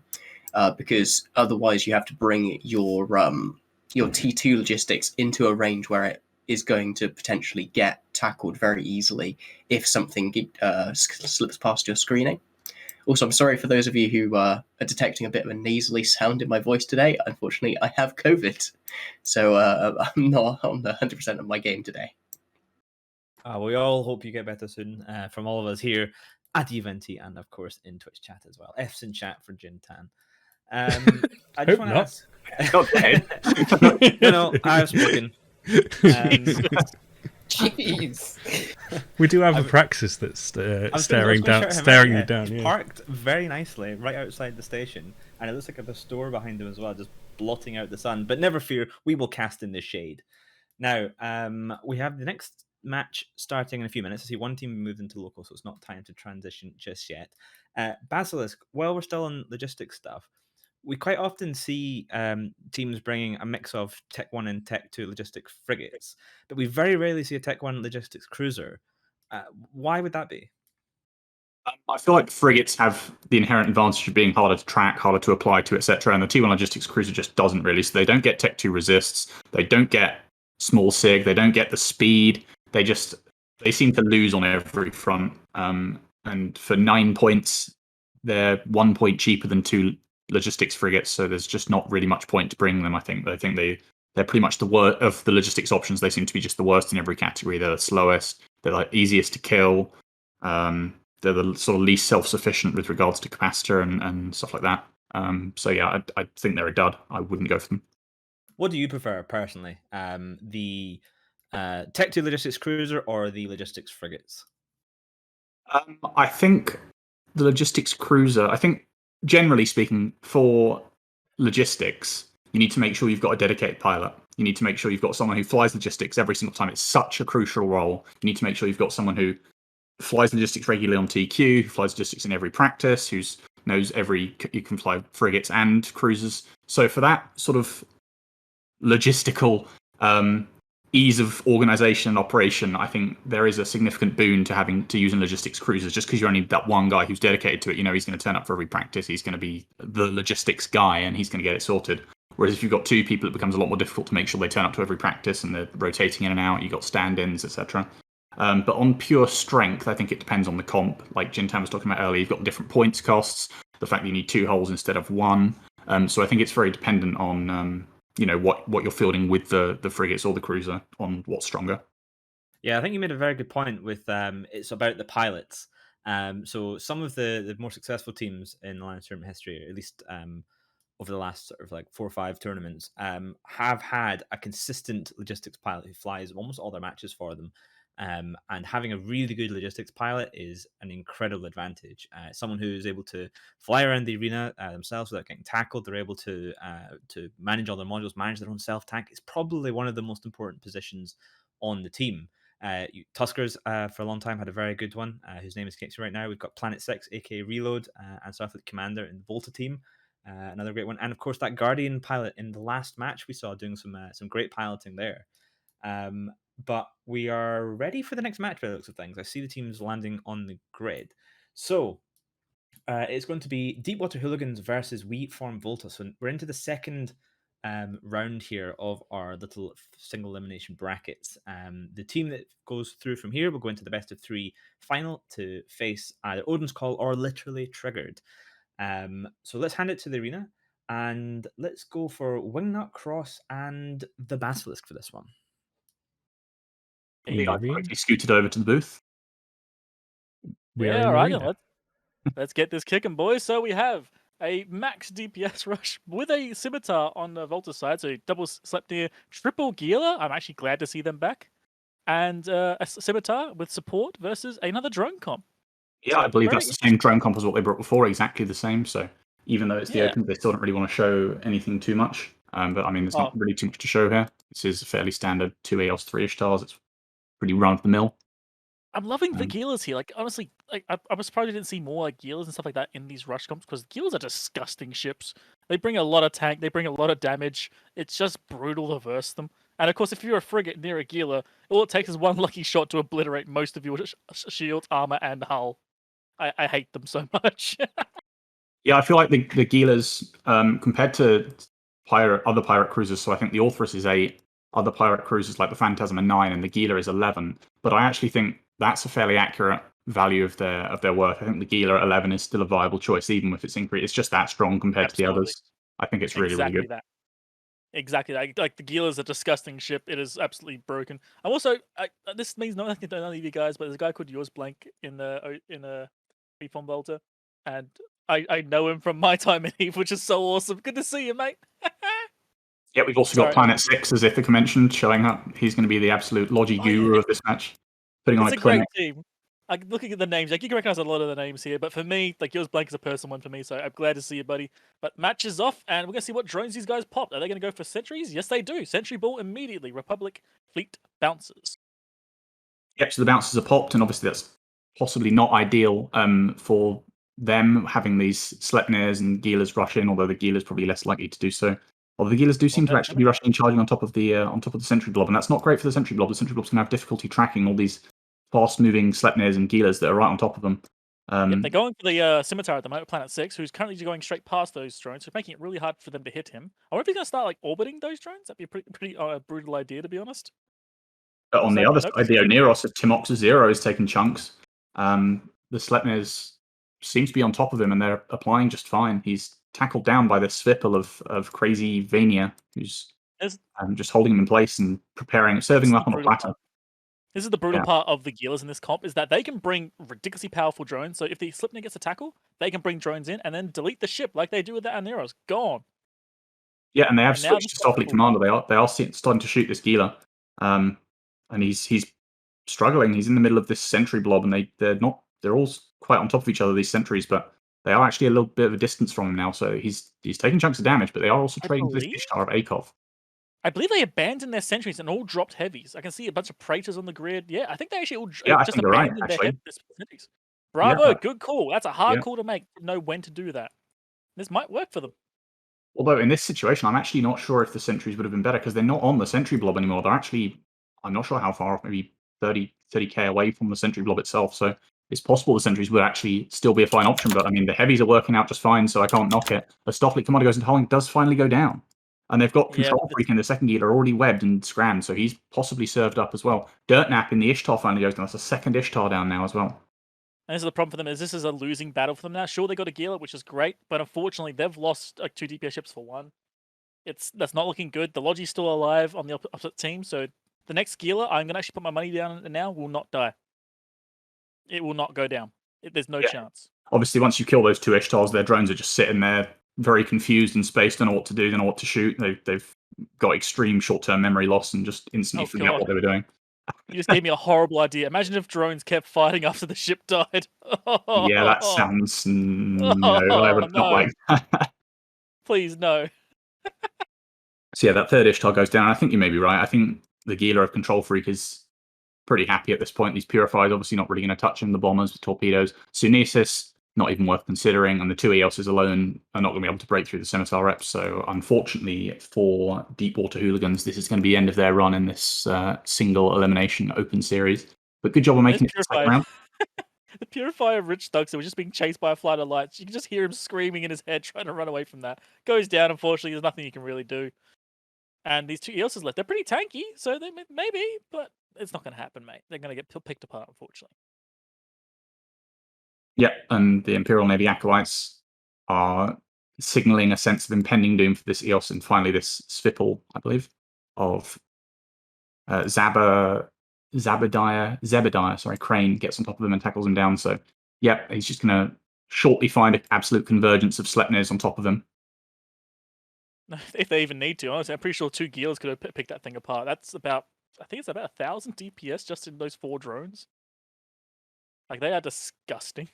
Yeah, I completely agree. Gilas are very, very good. I'm not sure if they're better than Orthruses. I suppose they're a slightly different role. Orthruses are kind of... I can say right now, yes, they are. They are better. I mean, in terms of points, because the Orthrus is only 8 points. Oh yeah, in terms of points, Orthrus has a potential. It's why the points are like that. Obviously, the Gila is tankier and exactly, and they have rapid lights as well, so they can match the Orthrus's rapid light DPS as well as having painful drones. So they are just like the most disgusting ship in Eve, man. You can hear my disgust. I hate them. You certainly do. Well, this EOS has now, you can just see the blob coming. You can just hear the screams of the horde chasing him down. There's a Swipple doing his grace to hold him down. Notice the Swipple, by the way. I think Swipple's actually being neutered by this EOS, and it doesn't matter. It doesn't make a difference. The Swipple will hold him until the last moments. And there's the rest of them. This comp's been pulled apart. Another one comes in, and another one, and another one, and suddenly he's got all of them on top of him, and there is no escape. Oh man, 3 Swipples. It feels like the old days when they first came out. Yeah. Just charging Swipples. Ugh. I'm glad they didn't bring 4. They didn't bring 4 Swipples. Well, that's the match over there. A very clean sweep for Volta. Congratulations, guys. And we're going to go back to the booth and chat about it again.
Welcome back, guys. We from Volta take that there. Hard fought victory.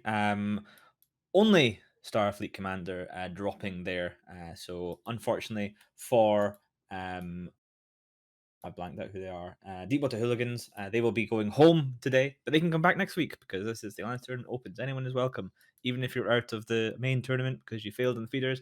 You're still welcome to come to the Alliance Tournament Open practices, take part, maybe win some cool stuff, and just have fun. Just have fun. You know, it's all chill. But we from Volta move to the finals, which will be a best of 3, and they'll be going up against either Odin's Call or Literally Triggered, depending who wins the next match.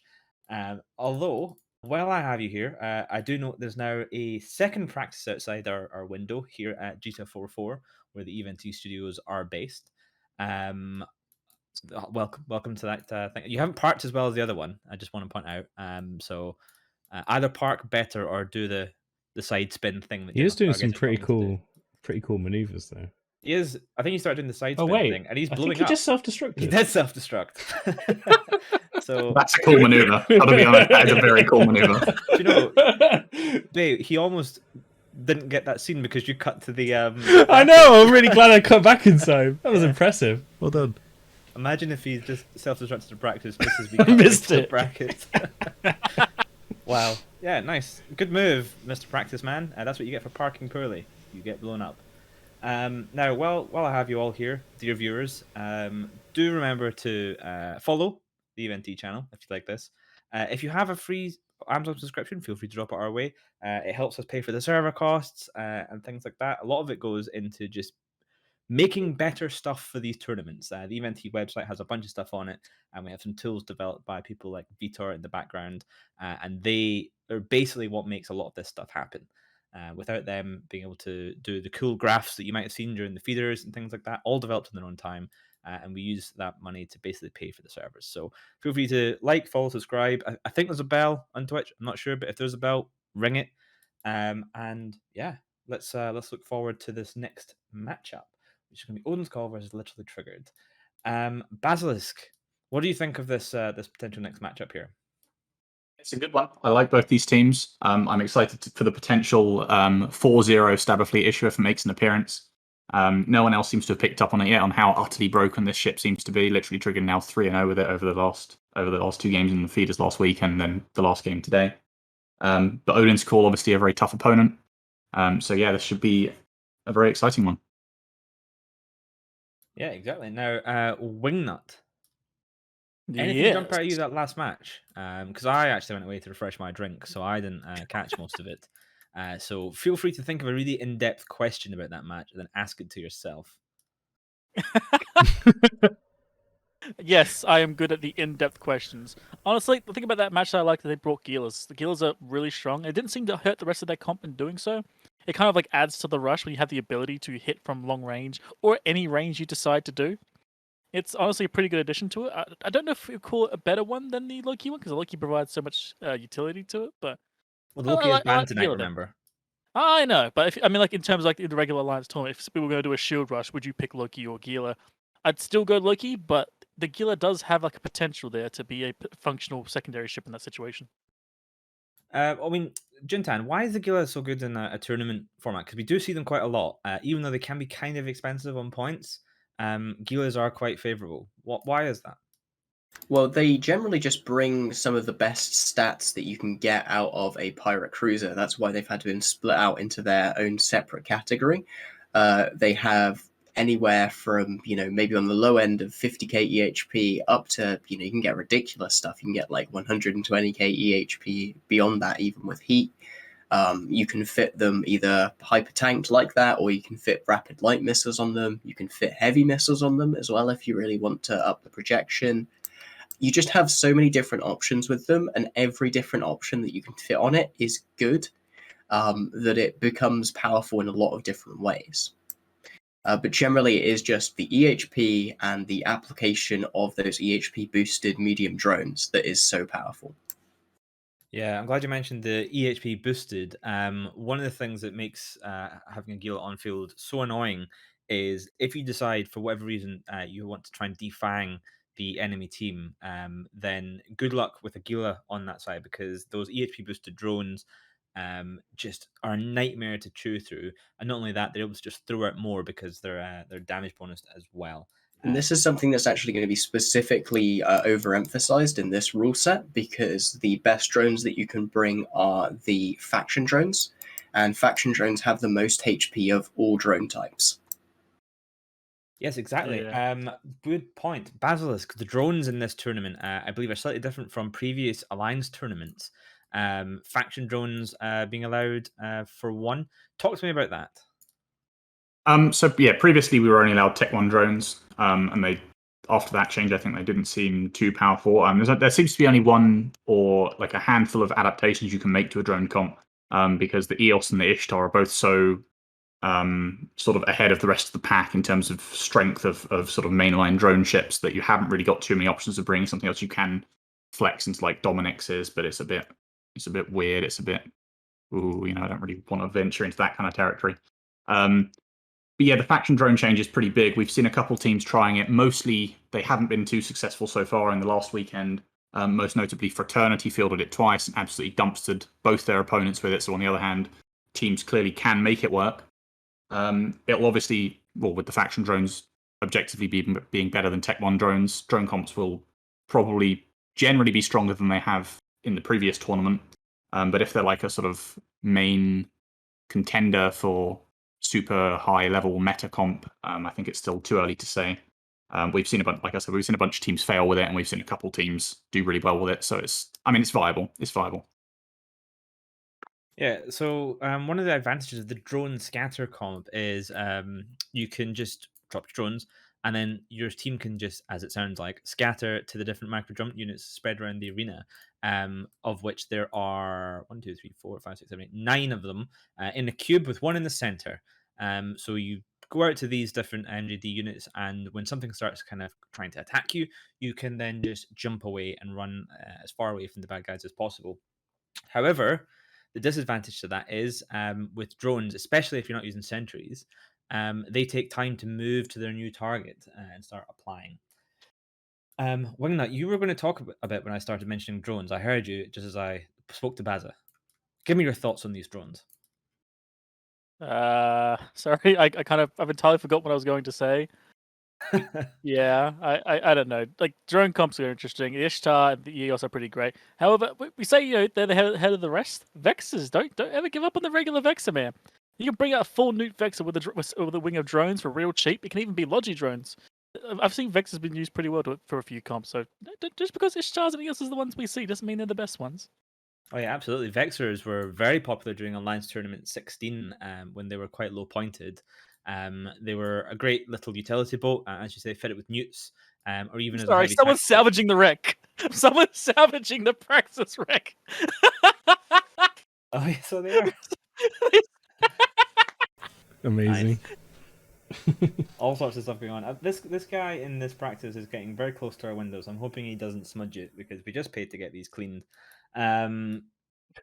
Now, I see that we're having a little bit of a delay on this next match. There's a problem with someone's fit, and I believe they are looking to get that sorted at the minute. So you've got us for a few minutes longer.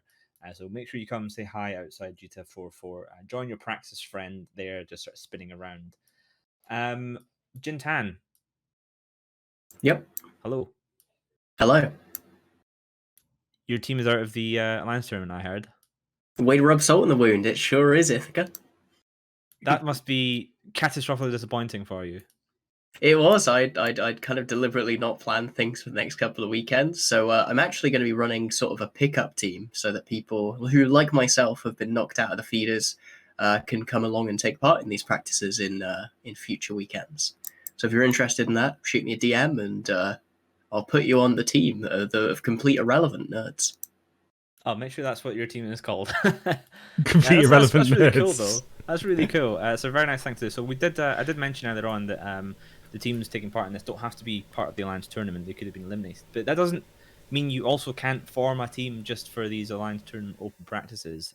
You don't even have to be in the same lines. All the normal rules are out the window. Just make a team, make a pickup team. If you want to have a go, it's a great opportunity to have a go at what it's like to fly in a tournament format, especially if you want to get a bit of Jintan's expert golden knowledge slide into his DMs. And you too can learn how to get knocked out in the feeders. Exactly, you too can feed, just like Jin Tan. Although I did hear that you only lost when you weren't flying, so. True, I do have a 100% win rate in the Alliance tournament now, which I will now never tarnish. Excellent. That's it. Win one match, retire. Or did you win just two? Something I've just noticed while we're killing time is there's a pretty even split on the channel points for this next match. About 50,000 on each. Oh no, it's just gone up. Sorry, someone's just dropped. Yeah, someone's just dropped about 10,000 on Odin's call. So someone knows something. Bloody commentators curse Bay, I swear, man. Yeah, it's pretty even split though. But you can bet channel points. We are not giving anything away. It's just like, you know, so you can show how many you've got.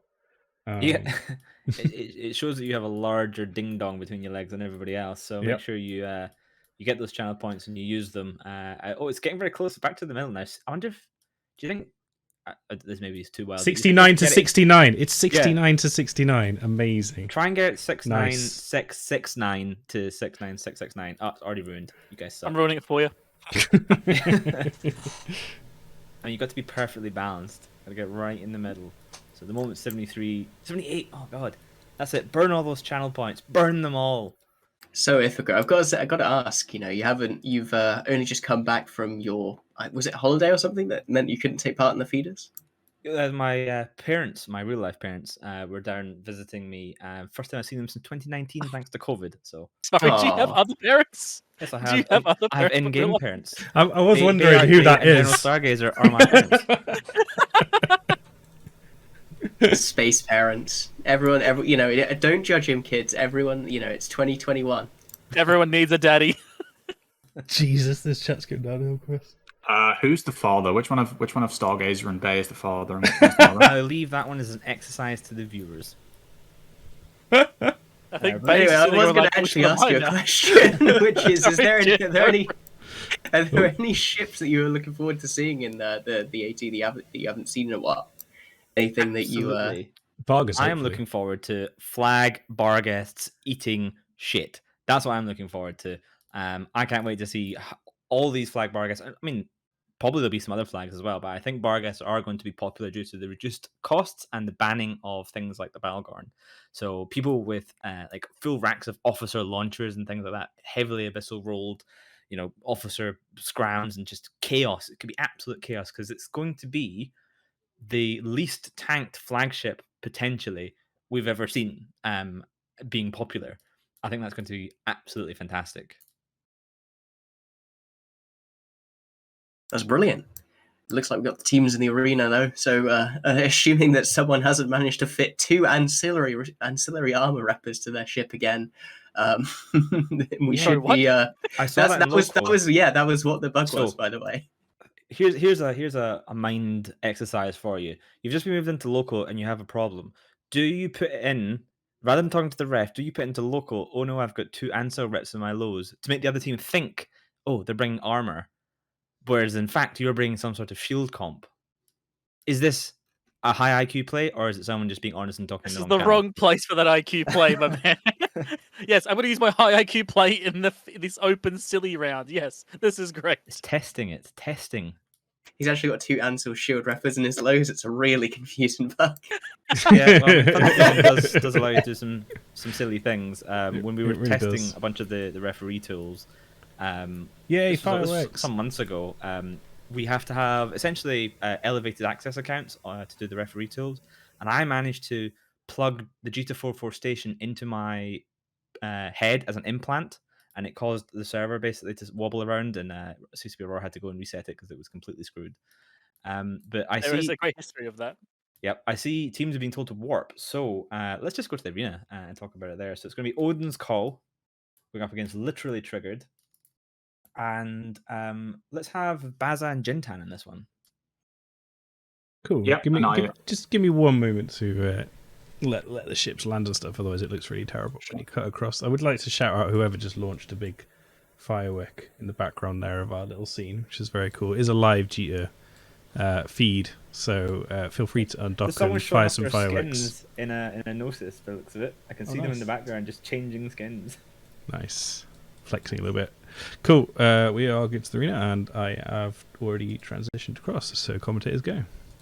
So we've got literally triggered, I believe, in red. I wasn't certain of that until I saw the Stab of Fleet issue, and that's an absolute dead giveaway. Which means Odin's Call are in fact in blue, bringing their 3 Vargas again. So both teams actually bring in the same comps that they brought last time again, saving their ultra super spicy 3 million Scoville comps for the final. Yeah, this is going to be really interesting. 3 battleships again, especially as well as literally triggered. Just went up against triple Marauder in the form of the 3 Paladins fielded by Snuff, and now they're up against the 3 Marauders in the form of the 3 Vargas. From Odin's Call, so it's a slight difference in how these triple battleship comp is going to operate. So let's see how this goes. Yeah, this is another, basically, what I'm reading now is, from having seen this literally triggered comp play out a few times, is that this is basically an armor control comp. It's sort of similar to how the Typhoon Fleet issue comps of tournaments past would have played. You're using all of those mid slots, all of that DPS, and then just relying on your tackle wing to pick stuff out of position for you and then just apply to it, whilst you're using your TFIs to just put uncontrollable pressure down on some sort of target. We can see some DPS there going down on the Stab of Fleet issue, and this thing has been key for them, as you've said in past tournaments. It's taking so much damage here, though. They're quite fast, to be fair. They're quite fast, and he's trying to out-track these Vargas. These Vargas, again, employing a very similar strategy of park up and shoot the things. And it was effective last time. Is it going to have the same effectiveness this time? The Stab of Fleet issue seems to have been caught by the absolute godlogy of Park Bank. The Nurgle of CO just getting clipped there with a heavy nuke, but it looks like he's going to be able to get into the backline there. This is going to be really dangerous. You don't want a Nurgle untackled in your backline. Yeah, there haven't been too many other teams utilising these Nurgles, but literally triggered seem to be. Oh, he's on the curse. He's on the curse. He gets in on top of the curse and just starts zapping. Sorry, the Kirin, not the curse. I don't know why I'm saying curse as well. You've infected my brain. And the Tempest Fleet issue of Ryeface and is taking chunks of damage from these Vargas. These Vargas have given up on the Nurgle, given up on the Stab of Fleet issue, so let's just kill the Fleet Tempest. They've only got Tech 1 resist. And he's low armor. Parkbank's doing what he can to keep him alive, but I'm not sure if it's going to be enough. These 3 Vargas are obviously going to absolutely chunk out damage, and the Tempest Fleets don't really want to pull away because they're obviously battleships of the same kind of hull class. They don't want to ruin their own guns, their own DPS. Yeah, you can see that he's getting neutered down by all these Vargas as well, so it's going to be a real tough time to keep all of those hardeners online, keep the AB running, whatever he's doing to just stay on the edge of glory here. But we see Melinda 1 in the Varga, he going down here as well in really low shields. This is just DPS getting spread all over the place from both teams. Yep, and these Vargas presumably shield tanked, although I'll be honest, I'm not certain how much armor and hull HP. Armor HP is not going to have much. That much has just become apparently clear to me. I'm not sure if he actually might die before this Fleet Tempest. Parkbank's still putting in an absolute shift in keeping Rayface alive. Gideon Zendikar, one of the Kirins, he's not putting out reps at all. It looks like he's been completely neutered out by that Nurgle, and he's not long for this world either. The Tempest Fleet issue of Ryferson is going down. It's going to be a Varga for a Varga and TFI for. TFI does go down. There's still going to be enough damage. The Kirin is going down as well of Gideon. He's finally taken down. So that frees up the Nurgle to get on the other Kirin. So, I mean, this Tempest Fleet of Jalthi can possibly still have enough damage left to kill through this Varga. Although the Varga is still boosting. He's getting a final few reps off here. I don't know if he's reloaded his Ansil or something, but I didn't see the spike in active reps. This is what happened there? This is insane. They have still got the damage from those 3 Vargas, though. Critically, obviously the Varga's on very low HP, but he's still putting out as much damage as he was at the start of the match. And I mean, maybe they want to switch this Nurgle over. Maybe they should have switched the Nurgle over to make sure they could finish him off ASAP if the Kirin was jammed or neutered out and they kept focusing him. Maybe they should have switched the Nurgle earlier to kill this Varga off. But he's back up to sort of hovering around 80% shields now, and there's still these 3 Vargas absolutely pounding on the Tempest. Parkbank's trying his best, but it's just not quite enough without these jams. Yeah, it looks like there's still a tackle fight going on there. You can see the vengeance of Mari Trakibani just keeping the Skybreaker in check. But another ship goes down there. I didn't quite see what it was. That was the second Kirin of Odin's Call. Okay, so that's a lot of the sustain off the field here. We should see Melinda start to really go down, but that's all of the top end of DPS off the field for left literally triggered. They've only got a Sacrilege left here in terms of major DPS. Yeah, it's unfortunate. It's a close match. It's the closest match we've had so far today, I think. Yeah, just unfortunate they couldn't quite kill that Varga of Melinda. Maybe they switched targets from the Kirin a little bit late. Possibly, errors in application and transversal matching, etc. Obviously, the Vargas sitting stationary. Maybe the Fleet Tempest started to out-track themselves a little bit or something. Or, of course, the Sacrilege and the Nurgle, the Stab of Fleet could have been focusing something else. But if you don't kill him, obviously his DPS is still on the field. So yeah, he's free to just keep hitting the Tempest Fleet issue, and once one of them goes down, the second one is in a 3v1 scenario. Even with the Kieran's going down, it's still not enough, unfortunately. As the Guardian of Parkbank, absolute hero, but he does finally go down. And the absolute tragedy of this match, it's going to look like the Stabber Fleet issue is finally going to lose. It is not unbeatable. It's not invincible. But it is sexual. What a beautiful ship, and really well flown during the early parts of that match as well. It would have been so easy to get deleted by those Vargas. Those heavy autocannons have really, surprisingly good tracking, especially with bonuses the Varga gets. Coming in at just the right angle to be able to force your opponents to put DPS on you and then pull away, get back into range of your logistics and stay alive, that takes a lot of skill. Yeah, we saw that as well in the first match that the Trigger flew last weekend. So, I mean, there's some kind of weird hull bonus on the Stabber Fleet issue that gives it like 100% bonus to clutchness or something that makes it survive in crazy situations. But yeah, I mean, it's all down to piloting, really, isn't it? Jokes aside, it's all down to piloting, and this Maddox overt's clearly got the X factor in keeping that Stabber Fleet issue. Obviously, only a faction cruiser with Tech 1 resists, but he makes it look like a sacrilege or something. Why spend the 12 points on a second sacrilege when you can save 5 and bring a Stabber Fleet issue and using magic turn it into a second sacrilege? Yeah, I think this match also does help illustrate why a lot of... Wow! Another support frigate going down there pretty quickly. Oh, boundary violation on the Stork, even better. But, but I just want to say that this kind of highlights some of the issues of bringing the Nurgle. You know, if you'd have been able to upgrade that sacrilege to a command ship or something a bit heavier in the mid-range area, this comp would have probably broken Belinda 1 in the Varga, and that would have completely turned this match. Yeah, I feel like the AF class in the tournament format is picked basically to be sort of tanky tacklers, similar to the sort of Tech 3 destroy role that you see Swipples, they're sort of screening and tackle. And damage isn't really their focus. And the 3 extra points you spend on the Nurgle for the damage and the nukes it provides, I'm not sure if it's worth it. I mean, it's worked in the past, but most teams don't seem to have picked it up. I feel like 7 points for what is essentially a assault frigate that does lots of damage if you leave it alone for 2 minutes is maybe not worth it, or maybe too niche for most comps. I mean, literally Trigger seems to like it, so fair play to them. Yeah, I really agree, because you can get almost twice the DPS out of that same point value if you bring like a Vexer and a Bomber. Yeah. What you're getting is the ability to do that and tackle, and again, you can do that with like 2 Vexers, and it's so much stronger and so much more disruptive to your opponent's backline. Yeah, and obviously everything in the tournament generally comes down to point costs. You know, if battleships were all 3 points, everyone would bring as many battleships as they can. They can't, thankfully, but I mean, 3 points of the Nurgle versus a regular assault frigate is quite a big deal. You have to compromise something somewhere else. And yeah, they're quite limited on the top end of this comp with only the 2 Fleet Tempests, Sacrilege, and immediately they're getting down into the smaller stuff with the Nurgle, the Stabber Fleet, Pontifex Confessor. So they've got quite an extensive sort of cruiser and below wing, but for the big mainline DPS, they've only got the 2 Fleet Tempests, and once one of them goes down, they're in trouble. Yeah, one of the ships I've been surprised not to see more of, though, is the Kiki Mora. I haven't really been playing around with it too much in the comps, but it seems like such a powerful ship on TQ. Is there any reason you wouldn't be able to make use of it in the tournament? I'm not too familiar with the Kikimora, but my understanding is that it can actually project quite well if you fit its shield with like 2 MSEs and just fly around at range. But again, if you do that, you're sort of not really fulfilling the tackle role that most of these 4-point ship classes seem to fill. And actually, I'm not sure about the cost of the Kikimora. I think it also it's may 8 points. 8 points. Okay, 8 points for a Tech 1 destroyer. No chance. Not happening. Not happening at all.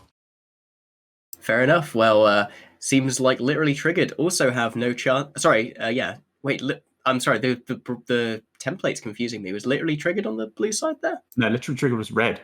Oh, okay. It's got a confusing right. line, Well, that's okay. Whichever team lost there has absolutely no chance either. Much as I have no chance of knowing what the hell's going on. So we'll head back to the studio. Pew, pew, pew, pew. Pew, pew, pew. I burned the pot. So the plan is that we execute a star formation with perfect 90-degree angles. You need to heat 2 cycles, not 3, 2. Spipple's web, but the Spipple's web. And we need do we need missiles or is that Spipples? And we need thermal drone.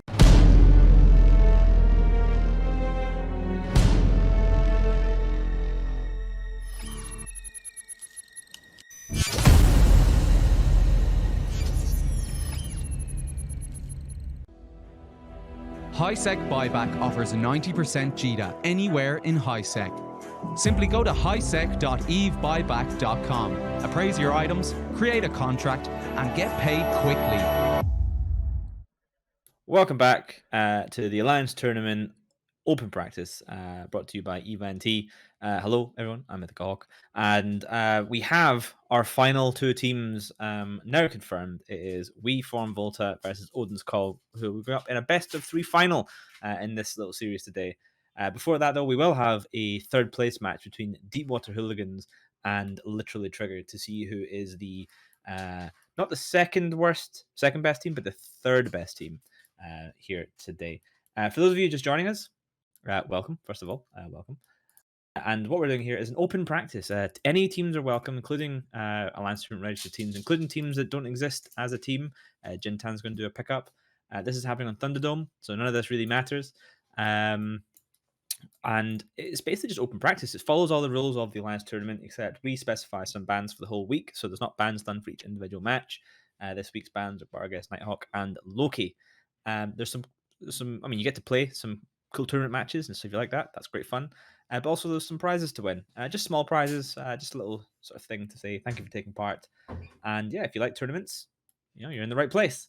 And yeah, wow, outside the window right now, I just looked over my shoulder, a whole bunch of fireworks outside Juta 44. Do you know what? The fireworks these days in EVE are so cool.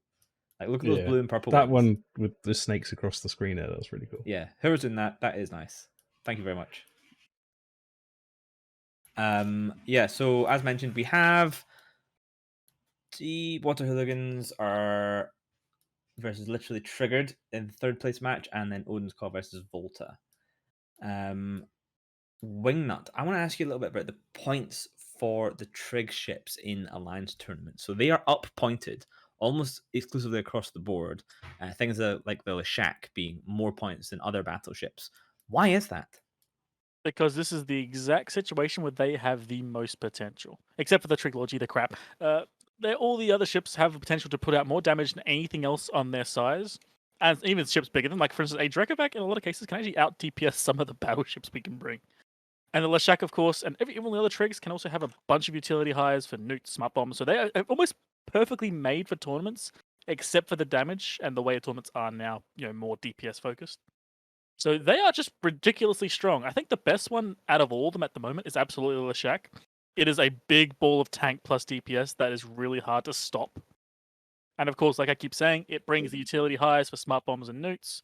So yeah, they are a bunch of powerful ships, some more so than others. Triglogy. And they're just really good. So, Basilisk, we talked about Logi earlier on, myself and you specifically, for a very long time, but we didn't actually mention the Trig Logi. Why are they not used so much, and why did Wingnut just diss it completely? I believe they can only fit one repper, so it makes it very difficult to sort of split damage. And if you need to, obviously, sometimes there's like 2 different fights going on. You've got like a support wing fighting, and you've got your mainline ships fighting each other.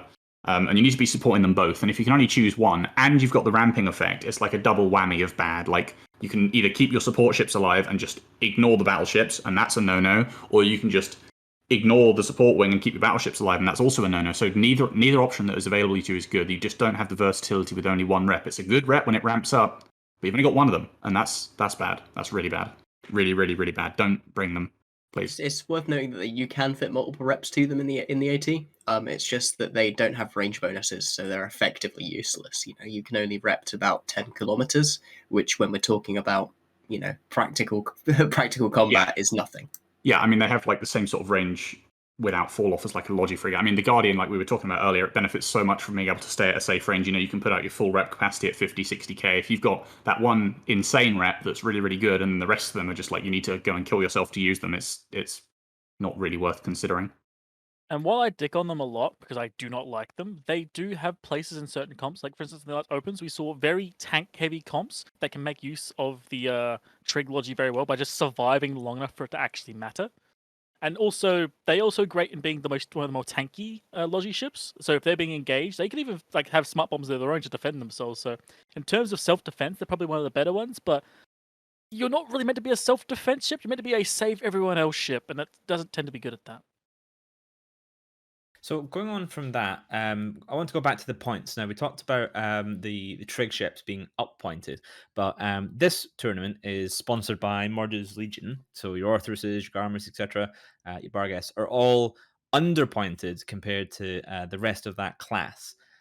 That's a pretty big deal because these are very good ships. Like the Arthurus is a great ship, the Garmer is a great ship, and the Barghest is a really good ship. Jintan, do you think that it's going to push a lot more teams into shield comps than normally? Normally, armor comps are very, very popular and very powerful in the Alliance Tournament format. Do you think we're going to see way more shield comps this time? I don't think it's going to be that. I don't think it'll be hugely predicated on the actual Mortis ships. But yes, one of the big advantages, obviously, is whenever you get these points reductions, is the pirate frigate that you can get for the low points value, because obviously you want to maximize as much as you can in the tackle wing. And a Gamma is just so powerful. You know, it's 2 points. It's really fast. It's 3,000. It's got a bonus 3,000 plus meters a second. It's got a bonus scram. And you can, but the thing is, you can actually fly at armor relatively effectively. We've seen a couple of people do that now, and basically just use all of its mid slots as carriers for tracking disruptors and missile guidance disruptors. And I'm interested to see if that's something we see a bit more of as the tournament goes on, as it's something that can be surprisingly powerful, basically using the Gamma as a massive upscaled Caldari Navy hook bill. Now, the other thing I wanted to talk about now when we're waiting for our bronze match to take place is flagships. So, as mentioned, the Barghest is underpointed. So, we anticipate it's probably going to be a very popular flagship because the following ships may not be designated as flagships as per the rules: the Leshak, the Balgorn, the Rattlesnake, and the Widow. Wingnut, what did you think when you saw that rule? Do you think that's going to force everyone into the Barghest, or do you think we're going to see some like wild flagships as well? That was the other side of the house. Sorry. I think it will definitely push a lot of Barghest, but honestly, Bargs don't really work well solo. So bringing a flag Barg, in my opinion, isn't that great. We might see some other weird options. Like I would love to see a flag like Abaddon or something, just because that would be awesome. A super tanked battleship, but it is definitely limiting the options. Would you say Scorp Navy was banned as a flag? Yeah. No, Leshak, Balgorn, Rattlesnake, and Widow. I suspect to see Scorp Navy is a lot of flags for sure. Maybe even a Vindicator here or there. Yeah, flag Vindicators we've seen before. We've seen flag Macarials as well, but Foxholes have been knocked out, so I don't think we'll be seeing any of them this year. Jintan, why Leshak, Balgorn, Rattlesnake, Widow? Why were they banned out of being flagships? Primarily because they're the ships that can get the most multiplication effect out of the ability to bring meta modules. So the Balgorn gains a huge amount out of having access to all of the offensive control modules. So that's your neutralizers and your webs, because it has a bonus to both of those. And that has obviously meant that that's been historically the number one flagship that people brought. On top of that, you had the Leshak, which gets a lot from just being able to fit faction, specifically faction guns, I think, because of the way those guns are balanced with respect to the Triglavian line. And on top of that, fitting a proper big tank to it just lets it sustain and control the battlefield, something awful. And the Widow, also has a lot of newt slots, similar thing to the Balgorn, and the Widow has the similar bonus, but for ECM. The other two ships, which I believe are the Rattlesnake and what was the other one? So it was Leshak, Balgorn, Rattlesnake, and Widow. Oh yeah, so yeah, just the rattlesnake. And the rattlesnake is a similar thing to the shack where it just gets a ton of tank, and if you add even more tank on top of that, you can get to situations where it's nearly unbreakable. The Widow being banned actually really interesting to me. Like, why is that one banned? I think it's Well, it's specifically because of they've buffed it in between the previous Alliance tournaments and this one. Before this, it didn't have access to the same bonuses it does now that makes it so potent as a small gang ship. Hey, cool. I actually wanted to know. Thank you. And Baza, do you know much about those bonuses that Jintan just mentioned, and why the Widow is just so powerful these days, especially in tournament formats? Off the top of my head, no. I don't think we've looked at the Widow too much. Obviously, I'm part of a team, so obviously with the Widow being ruled out, we haven't really considered it too much for the flagship. I know it did obviously get a bunch of buffs along with the other Black Ops, like for example, the Redeemer now has a Newt bonus. But just speaking more generally about the rules, I feel like it's a little bit overkill, to be honest. I mean, previously there was already a bunch of module restrictions on what you can bring on your flagship, what you can bling it, and extending that to rule out newts and webs, I thought that's fine. I think artificially sort of saying you can't bring these four specifically is maybe a little bit overkill in terms of the rules. I think maybe it's worth seeing where they land first, if with Tech 2 newts, Tech 2 webs, etc., on Balgorns, etc.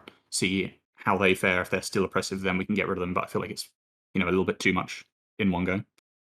Well, one of the cool things is that CCP Aurora is one of the community developers at CCP Games now.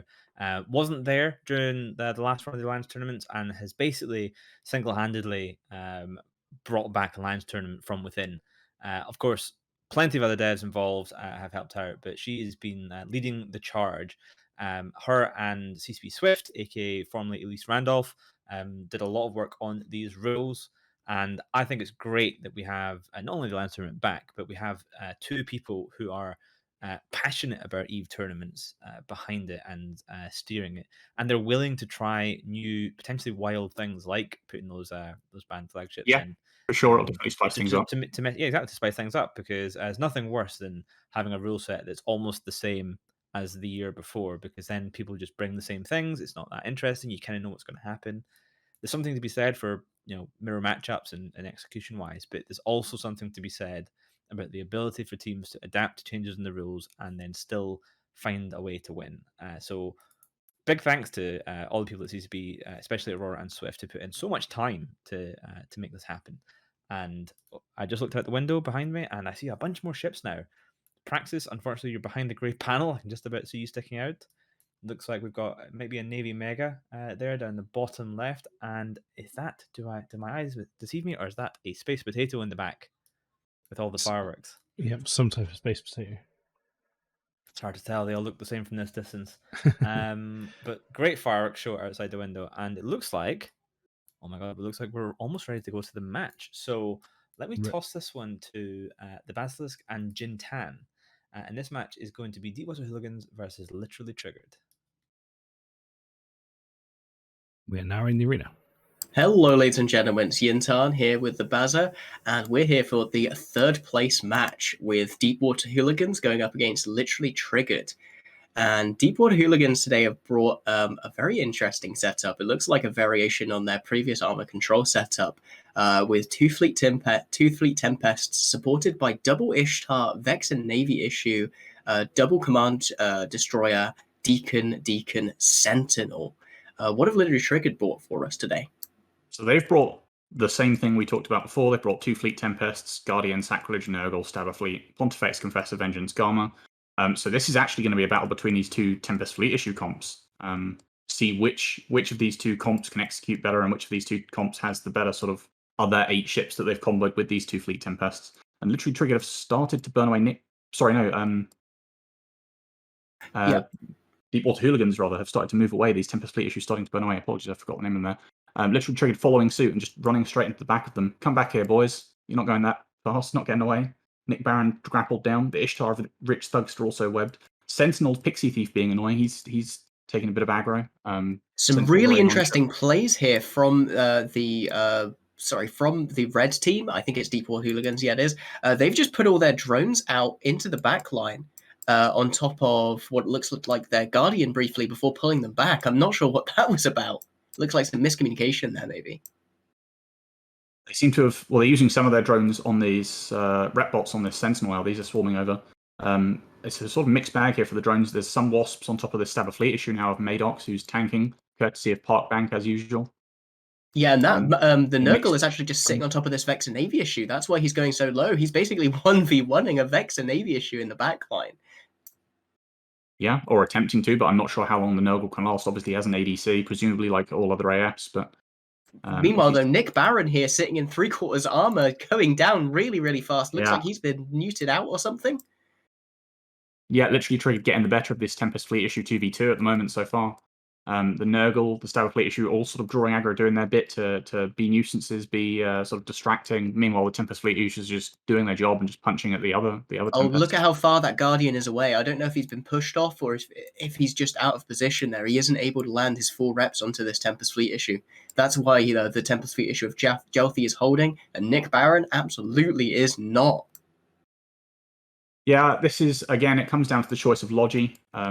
Deepwater Hooligans have brought the 2 Deacons, and they don't really want to be in the mix here. They don't want to get tackled down and focused, so they've got to be a little bit more cautious about these reps. And with the Tempest Fleet issues, against Tempest Fleet issues, they all want to just pile on top of each other. Whereas the Guardian, if literally triggered, can just chill out a bit. He's still quite close to the warp, to be honest. He's got drones on him, but not much else. The Ishtar of Shivon is sort of making his way towards him. But it doesn't seem to be under too much pressure so far as the Ishtar of Your Neighbor goes into low armor. Yeah, you can see that the potential attack bar here for Deepwater Hooligans is now looking up roughly the same as the literally triggered attack bar, and that's a bad sign for them. They spent a lot of points to try and get a lot of mid-range into this comp with the 2 Ishtars and the Vex and Navy issue, and Your Neighbor here is now finally going down to the CEO's CEO. That's a great trade. Yeah, and they're about to lose the Tempest Fleet issue of Plutus as well. I believe a courtmate of mine briefly when I was sort of semi-AFK from the game in Integritas, I think, now with Deepwater Hooligans. And yeah, the Sentinel finally also taking chunks, finally get rid of this annoying little bugger flying around, disrupting everyone. Get out of here. Yeah, now we're going to get to see the real power of an armor control comp as well, because this is where things get just amazing for it. When you have the ability to just move around the arena as you wish, put all your newts on, concentrate your newts on whatever you need to deal with, it becomes suffocating trying to deal with a control comp at this point. Yeah, and control they definitely have. I mean, they've got such an extensive support wing here. We saw it fail in a game earlier, I believe, against Odin's Call, but in the other games they've played, plus the ones in the feeders, it's worked out to perfection. They've got such an extensive support wing with the 6 ships below 7 points, so they can get on top of pretty much anything. They've got ships in excess to just run around and tackle whatever they need to, and then the Tempest Fleet issues fly on over and do their thing. Yeah, I have to really question the value in bringing like a drone scatter comp, which is what this seems to partially have been from Deepwater Hooligans against a team that brings such tackle-heavy compositions. You know, those Nurgles, those Confessors, those Stabber Fleet issues, they're going to be able to run around and pick off stuff and stop it from sitting on the MJD beacons, which is what you really want to do with a setup like this, and basically just force out trades. Yeah, Ithaca mentioned earlier on the desk the sort of MJD beacon strat, but I don't think we've really seen even the drone comps, any team particularly utilize the MJD beacons to any massive extent. I feel like the drone comps so far have just sort of died before they can even get there, to be honest. These MJD beacons are 87 kilometers off the warp in, so if you warp in at 30, you've still got 50 odd kilometers to go to get to that beacon, and you've got to activate it and turn around. We haven't seen much utilization of them in general. No, it's surprising, but, you know, people don't want to risk things in the feeders. You know, they are so powerful, though. We've seen before, thanks to the Initiative's exploits, just how powerful an MJD can be in terms of changing your positioning. You can still do MJD and then MJD with a native one. So you can effectively get to any single position you want in the tournament, as long as it's below something like 180 kilometers away, by MJDing in one direction and then MJDing yourself in the other direction to form the hypotenuse. So I'm surprised we haven't seen anyone try and execute on that yet, because it's something that's super potent with Vindicators and the like. Yeah, if you can execute it well, then it's definitely a strategy worth using. As this Magus of Akov stows, it's going to be the last ship to die in this match. And this will secure third place for Literally Triggered. So congratulations, good job, guys. You are the bronze medalists. Yeah, with one unfortunate. comp as well. Just the one comp. It's all you need. Much like Triumvirate and AT16. If you've got this one comp mastered, good job. Good for you. Keep using it. If it ain't broke, don't fix it. Absolutely. Well, with that, Literally Triggered have literally won. So let's hand it back to the studio and we'll break it down.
Welcome back, guys.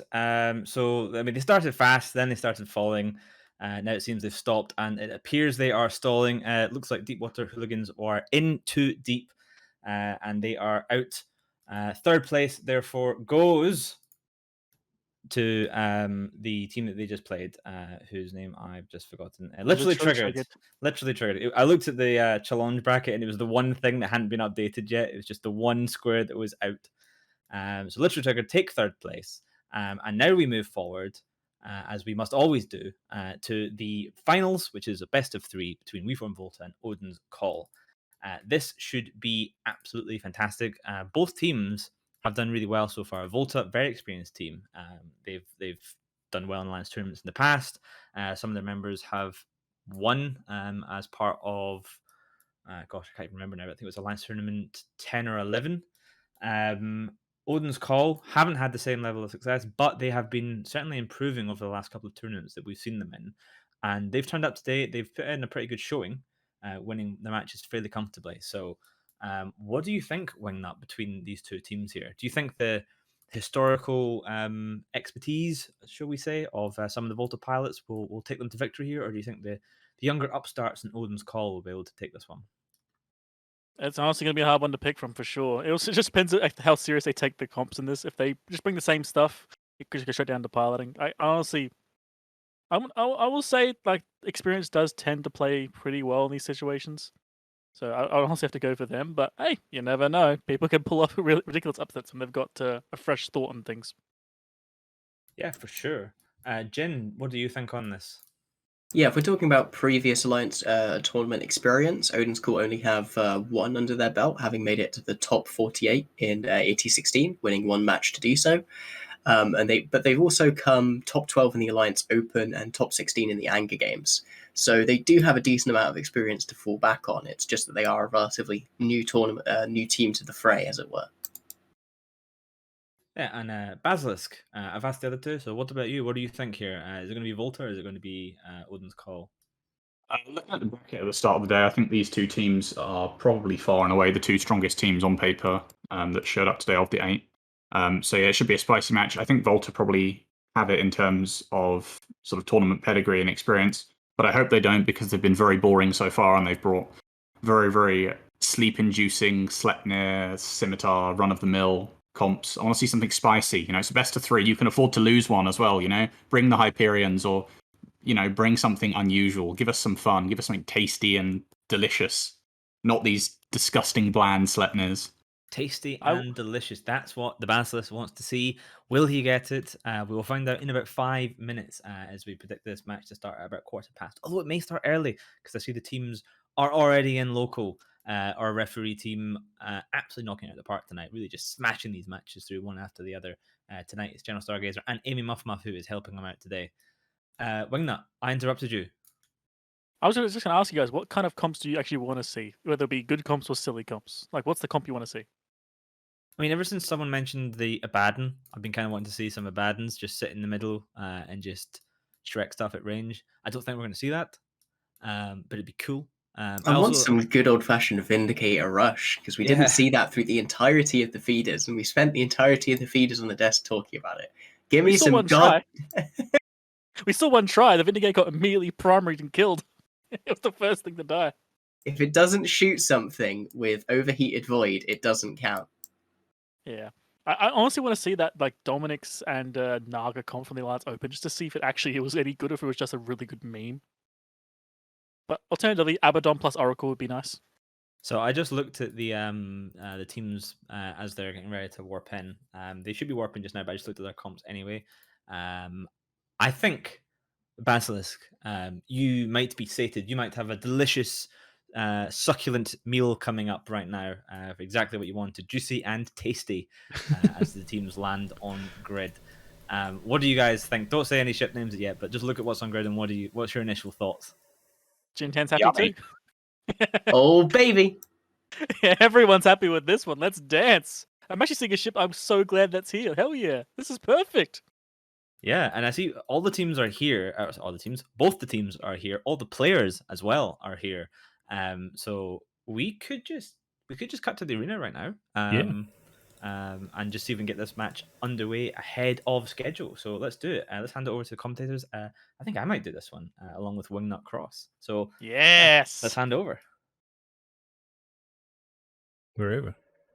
Hi guys, welcome to the arena. I'm Mythica Hawk, joined by Wingnut Cross here for this exciting match between Odin's Call and We Farm Volta. We Farm Volta bringing double Vindicators, Drekovac and Neros, Pontifex, Double Sweeple, Purifier, Punisher, and a Skybreaker. What are Odin's Call bringing? Well, I'm going to be calling Odin's Call team Suck, as they've got Twin Leshak, Armageddon, Double Vex, Double Mega, Skybreaker, and Double Deacon. And if those Leshaks have newts as well as the Geddon and the Vexes, that is a lot of suck. That is a lot of suck, but can they apply it in all the right places and make that Volta team tingle? We shall find out in just a few seconds. The Geddons, of course, have the bonus range to those newts, so they'll be able to apply that from a long way away. And the match is about to start. Let's see which direction these teams move in. I'm predicting towards each other as fast as possible, but no, the Volta team turning and moving away. They are afraid of the suck, I think. One thing I like about this as well is that even the Vexes have no guns. The Armageddon has no guns. The Vexes have no guns. Obviously, Leshak has a gun. If it didn't, I'd be very confused. So that is potentially, like, I'm trying to add up in my head. That's just a lot of newts. But yeah, watching this, I was honestly expecting the Vindicators to come screaming in at max speed. They are starting, but they're actually a bit more calm than expected. Yeah, they're thinking about it. I wonder if perhaps they're just waiting for the right opening. They're waiting for those ships to try and drain their capacity a little bit before they come barreling. And as I say that, I see one of the Vindicators starting to move forward, but then they've both just turned around again. They're hovering, and second Vindicator is now taking a charge. So I think they're just waiting for the right moment to lunge forward. But Lepashi Peachy in one of the Leshaks is taking a decent amount of damage from range. So both teams, it's one of these ones where whoever commits first is kind of in the worst position. So they're both just jostling for position. I think in the situation though, someone's gonna have to, like, I believe I can't remember the name. Volta might have to commit at some point, because at this point they've got two Leshaks that can freely just shoot them over time. Yeah. Whereas they've only got one Drekovac able to really respond to that. Exactly. Having those Leshaks spool up can be very dangerous. So you kind of, I mean, maybe that's what they're doing. Maybe they're jumping in and out of range to try and break the DPS on those Vindicators and try and tickle them from range. But at the moment, Annie Gardet in one of the Vindicators starting to take a little bit of armor damage. So Planet 6, their reload in the Neros will have that fairly under control, because at the moment, both teams can rep the damage being applied to them by the other team because they're not in high damage range right now. Yeah, essentially, like, the moment Volta's looking for that moment where they can get their Vindies at 0 fast, and that way they can apply up to about 2,700 damage in terms of void as fast as they can. The idea is to beat to do that faster than Leshaks can spool. So they're trying to come back and forth, break the lock, break the gun, and just wait for that moment. Either they're waiting for someone to be in the right position, or waiting for the other team to overcommit. They just need to wait for that right time to strike. And looks like it's time I to go see in. teams burning toward each other a little bit. The two Lashaks were burning in and they stopped, and now the Vindicators are charging towards them. Yep, The Lashaks Danny are kind of dead. trying to turn around. Yeah, the Lashaks are turning around trying to get away. One of them, the Geddon, burning back towards his Logi, but the Vindicators now coming barreling in along with the Punisher, so they're going to try and tackle that Lashak there in the center. Look at the just start notes. applying damage. I'm sorry. Look at Ganny Ardet and the Vindy. I'm seeing 3 different ships nuding him right now. Yeah, but look he's at the not damage going to already be in a on good La place. Penchi. Look at La Penchi already being hit real hard. 2 Diggers going to rep their hardest on this at the moment. The other Vindicator is now in with 0 neuting power on him, so he's able to put all of his DPS. And look at that, hitting control space, stopping movement. This other Vindy's obviously trying his best, but he's just getting the maximum suck treatment right now. Yeah, the real question is going to be how much damage can Annie Gardet put down well neutered out before Theronth also gets neutered out, because once that happens, the damage will drop off substantially. As you mentioned earlier, the Drekovit can spill up to quite a lot of damage, and Lepici really struggling right now, dropping into almost a quarter armor. The two Deacons providing some rep, but that's a huge amount of damage coming into them. So And that's with this rep ball. Look how many rep drones he's got on him. It's just an absolute ball. There's not a single smart bomb on these Vindicators, of course. So, and you can see that actually the Skybreaker of Outlawed No Pro is now starting to remove those drones. But even with those drones, he's only just holding. But honestly, he just needs to hold for maybe 30 seconds more, and then Ganny Ardet will be in an absolute world of hurt as this Lashaks are spawned. I mean, but just to interrupt you quickly, look at our Void Daughter. He's gone. There you go. He was just about to drop, and then suddenly he dropped. So now he must have got 2, because he has to go in really close to rep this Lashak. But the problem is with those Logi frigates is, like I say, you have to be very close. But when you get that close, those Vindicator webs can apply to you and just blap them. It might be a trade here. So there you go. One Lashak goes down. The damage might not drop off of Annie Gardet, and Planet 6 might be able to save him. It depends if that second one, the Paradigm, how spooled is he? Can the Volta team rep through it? The reps are landing on Annie Gardet, but it's still a lot of damage. He's just the problem is the damage is only from a single Lashak and maybe some drones, but all the drones were Logi drones, so it's just a Lashak's worth of damage. If he survives this, it's going to be absolutely big. But if he does die, I would honestly call it, well, not call it, but give the Odin's Call team the advantage here, because they can start piling their nukes onto one ship.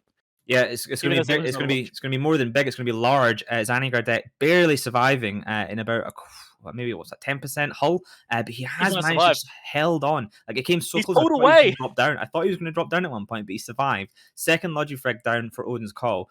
This probably is the tipping point now. That's GG. Yeah.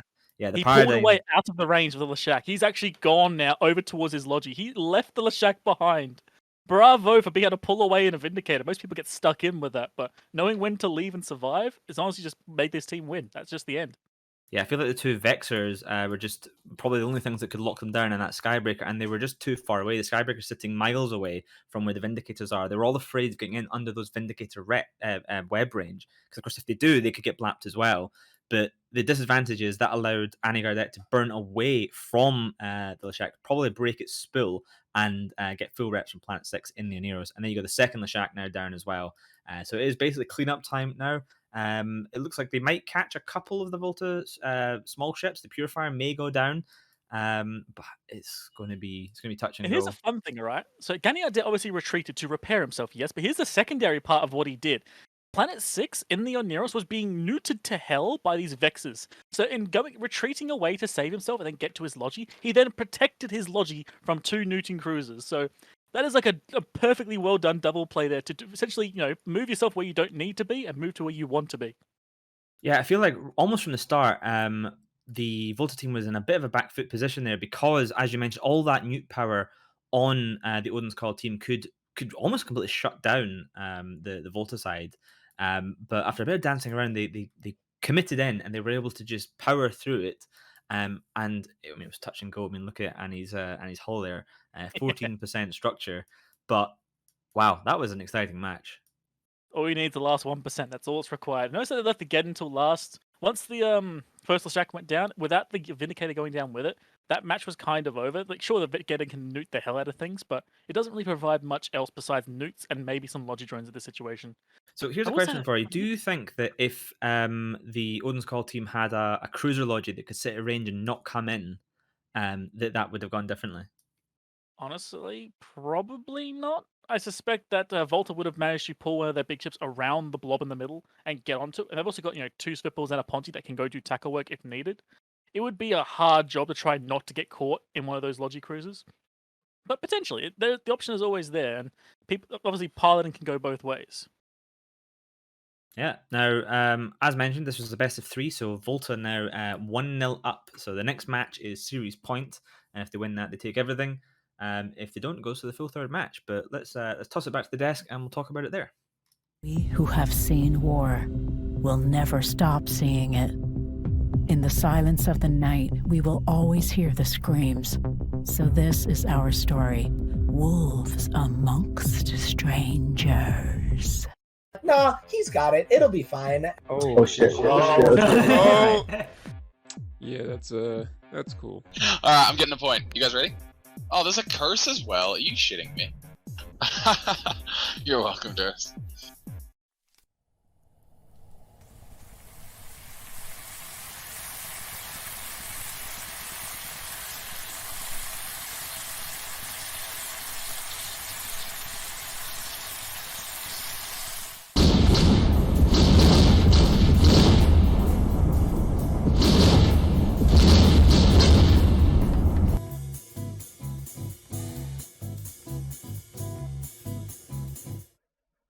Welcome back to the desk here in the lovely Jita 4-4. We from Volta, they're taking the 1-0 series lead over Odin's call in the Alliance Tournament Open Practices here on the EVNT channel.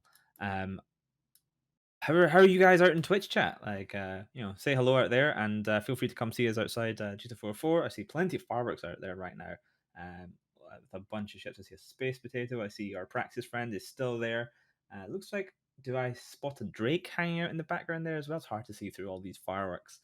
But thank you for joining us today. Thank you for watching. That sounds like we're ending. We're not. We've got at least one more match, potentially 2. And we have future matches, don't we? We have we're doing this every weekend until, well, or at least the next couple of weekends until the AT starts up.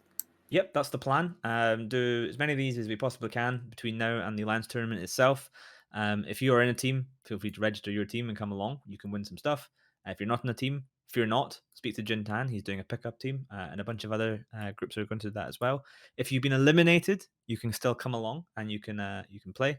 It's all about having fun. It's all about doing tournament matches. This all happens in Thunderdome, so you don't even lose the ships. It's basically free ships. It's great fun. Jintan, how was that match for you? That was very close. We saw those two teams kind of dancing around a little bit at the start until the Volta team committed there and got onto that Leshak, and then it just teetered back and forward, but they managed to pull it off. What were you thinking during that? Oh my god, what an intense match. You know, that's the kind of thing that you throw on an EVE Online stream hoping to see, really, isn't it? You know, Vindicators going in, brawling down, getting into low hull, escaping with only, a couple of thousand hit points, if that, left in the tank. It's great stuff, Really, really nice execution there from Volta. You can tell that they're super experienced, that hold back at the start where they're trying to jockey for position, wait for your opponent's support to get out of line, and then go in so that you can potentially pull a deacon or something like that out of position for your tackle to take advantage of. That's something that takes so much patience, especially when you're in a rush comp like that. You have to be able to know and have confidence in your logistics pilot. In that case, Reload is going to be able to allow everyone to survive that kind of shelling from range. Really, really impressive stuff. I can't argue with it, and great execution from Odin's call too. They came within a hair's breadth of winning a match like that against such an experienced and accomplished team. They should be proud of themselves as well. Absolutely, they should. The Basilisk. Well, before I come to that, actually, we've got a new feature we want to try out now. I need so we're going to try and play a bit of a I'm replay fucking with some muted of by the the Armageddon. comms from the Volta Right. team during that match. So it's about to die. banned? My cap is not. Yeah, one deacon. One deacon is down. One deacon Nice, is down. nice. Going for the other. I'm gonna Their overload bots are again dying, on so- the push here. Because I'm probably gonna die. I'm in hold, so. Their bots are I'm dead gonna go on for one side. Paradigm. and Let's finish him. Okay, it's down. Let's kill. Which one? Well, the other one, the other Lash. Paradigm is Can you tackled. put all TDs on Paradigm? And all, it's still- all and TDs it's- on yeah. Paradigm. It's on. I'm burning Get away. drones dude. on me. I'm heating it too. Heat to these. Don't hurt me twice.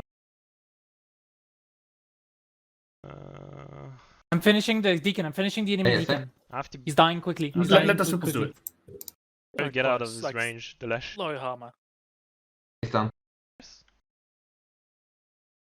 Holders need me off, so he's going to be free in a sec. Yeah, I mean, all these fucking guys are on my ass right now, dude. So, you know. Yeah. But they only have one DPS. I'll kill the order. We're killing the DPS. Okay. He's got I've got butts going to you, Annie. They're shooting Pharaohs now, so. Lash is still shooting, but he's good. There you go. So that was the POV of Annie Gardette there, the button clicker of WeFarm Volta, who was piloting one of the Vindicators in that match, just clinging on and surviving with 14% hull. Very interesting to see from their point of view and to hear the comms at the time. You can hear that all that chat and conversation going back and forward. Jintan, you mentioned a little bit about this earlier on about comms discipline and people learning how to do it in a tournament match. Can you tell us a bit about it? Yeah, I think you heard there that there were a lot of people giving instructions and information and trying to talk through commands. You know, you heard a completely different voice say, you know, all TDs on Paradigm, that steal a shack from the Odin's cool team. So that was them trying to break the spool so that Gardette would stop taking DPS from their heavy DPS. That's the kind of thing where someone will just make a call, everyone listens to it, everyone reacts, everyone does it, you know, because that's the environment you're in when you're playing in the match. And I just want to say, I hope that that gives everyone in the chat who's ever not heated their Ansel repper, you know, the ability to say that everyone does it, even the very best of the tournament pilots. I heard a few rees about button clicking, but it works, especially in the battleship. Yeah, I mean, personally, I used to button click, and in fact, one of the earlier Alliance Tournament matches I flew in back in Alliance Tournament 12, I was on a MacBook Pro in hotel lobby in Australia, so I used the trackpad to click my buttons. But I have been reformed these days to full keyboard shortcuts. Q is always the prop mod. Casper24 disagrees with me on that one, but Q is always the prop mod. So that was, as mentioned, the first of a best of three. The Basilisk, do you think that Odin's Call could have done anything different in that match there to win, or was it pretty much set from the start? I mean, with a match as close as that, I don't think I can really sit here and say, oh, it's set from the start. That was just really good performance from both teams. They were a hair's breadth from totally turning that match. Obviously, if that Vindicator dies, it goes totally the other way, possibly, with the nuke pressure then solely focused on the other Vindicator. Really good cap management from Reload to keep the reps on. He got it that whole time. Obviously, he had those two Vexors on him, sucking him dry. As he said at the end, you heard him, oh, I've got these two dudes all over me. It was just the two Vexors just sitting on top of him, trying to do their best to stop him repping, but he was able to keep it going anyway, keep Annie alive. So that Vindicator survived in 14% structure, which, according to my quick maths, is probably in the region of about just under 2,000 hull HP. So, I mean, how can I say, oh yeah, for sure, Volta win that 10 times out of 10, you know? There's obviously going to be slight, you know, nobody flies exactly perfect to the algorithm of optimized flying. You know, obviously Odin's could have taken that in on another day of the week, and they get a chance to in the second match. I actually have something to that. I wonder what you guys' opinion on this. They obviously sent their Vexors onto the Logi there to try and stop the Logi. You think it would have been a good idea, considering their entire comp they were versing were all capped guns? Like, for instance, sending those Vexors onto the Drekavac to break its spool and then win the DPS race. You think going after the Logi was the right call there with Newts? Or maybe going after DPS instead? I would go DPS, personally. You can't put those Vexors within 15 kilometers of the Vindicator, or they'll immediately die. Because you will literally get two volleyed through the buffer of a Vexor. The Drek wasn't next to the Vindicator. The Drek was a bit of a distance away, that's why I suggested that. Yeah, I think that's an interesting one, but you're in so much danger of them literally just turning and two-tapping you. You get a lot more out of those Vexors, especially if they're Newt Vexors, by just letting them live for a lot longer on your opponent's logistics. You know, if you can turn off 1 to 2 reps at any point in the fight, that's game over for you. Oh, sorry, game over for your opponents. One other thing worth mentioning is we heard a call in that little clip from Annie there, and someone was calling for guidance disruptors on one of the Leshaks. Basilisk, why is that so important to pop guidance disruptors on the Leshak here? So the Leshak's gun, like the other Triglavian guns, has like a maximum range of its ammo. Obviously, it needs to keep spooling on that same ammo, keep pumping the damage away, and it rises and rises and rises. And as soon as it can't cycle, it drops back to the baseline and has to restart over again. So if you can pump a bunch of TDs onto the guy firing in the Lashak while burning the Vindicator away from him. If you can suddenly make his optimal go less than the distance that the Vindicator is away from him, then suddenly his gun stops, all damage stops entirely. There's no fall off or anything like that. He's just straight up doing 0 damage, and your Vindicator is totally free and fine to get healed up again. So the TDs are pretty useful in that scenario for just buying that bit of extra time. Maybe it bought Anigada an extra 5 kilometers, say, to the boundary of where the Lashak stops shooting is maybe 5 kilometers closer. So it gives him that little bit of extra time to get away. And honestly, with the amount of hull he had left, 5 kilometers would have been all he needed. Like, it was that close. Just that little tiny bit was all he needed. Bravo. Yeah, it's really fun to be able to see the POVs of players, though. I wish we could get some more of that going into the actual Alliance tournament proper. Because it gives you a lot of information that you obviously can't see through the fan CUI that's so important to how a match plays out.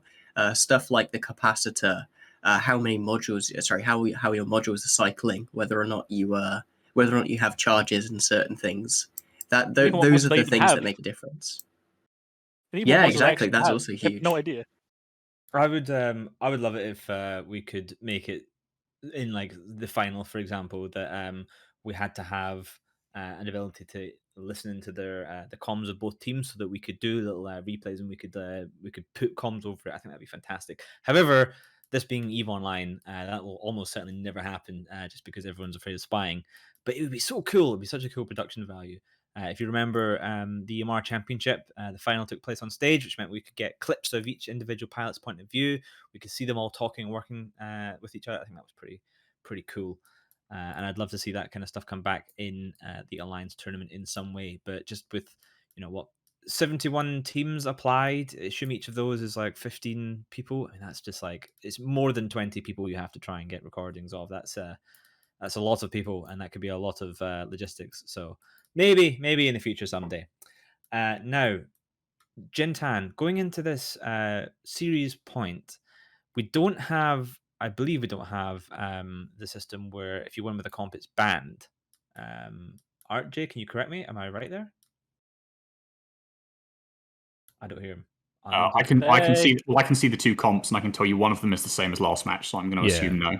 No, we're doing pretty. So the approach to the bans today, because we thought we'd just have one referee. So the approach to bans today has been pretty chilled out. We just had Vargas, Nighthawk, and Loki banned for the entire of this evening. And other than that, there are no other bans or ban systems. So teams have been able to bring the same thing over and over again.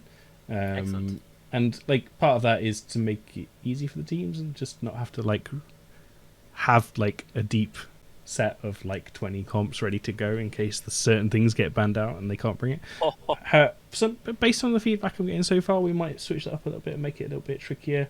And if I can get a referee, maybe we'll try full bans at some point. So we're going to change the bans each week, approach the bans each week, basically, to mix things up for teams. Excellent, all for that.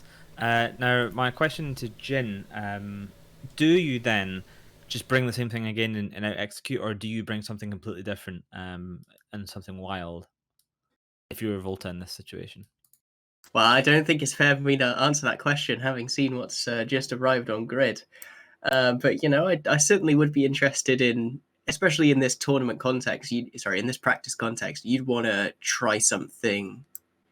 Try something you haven't tried before that maybe you think can work, but you're not sure about. Because this gives you an opportunity to practice it against a team that is going to be trying their best to win. And that's not always the case during practices. Sometimes people are just trying to, fly so that they can maybe get on the team, and that's a different sort of piloting than trying to 100% win if you're trying to make all the sick plays that make you stand out to your captain. Yeah, now it is time to go to the arenas. Both teams are here sitting right now, ready to compete for that final victory. So let's hand it over to Jintan and the Basilisk for this match. So you've complained a lot about boring teams so far, Bazza. Why don't you make up for that and introduce this wonderful Volta team to everyone? Yeah, so Volta have bought a Scimitar. They've brought 3 Drakes. I love it. Thank you, guys. 3 Gilas and 3 Svipples. So the Gilas, the Svipples, you don't get any credit there. They're not that spicy. The Drakes, I love Drakes. They're cool. And meanwhile, on the Odin's core team, we have their same heavy armor control comp as before, with double Lashak, Armageddon, double Magus, double Deacon, and Skybreaker.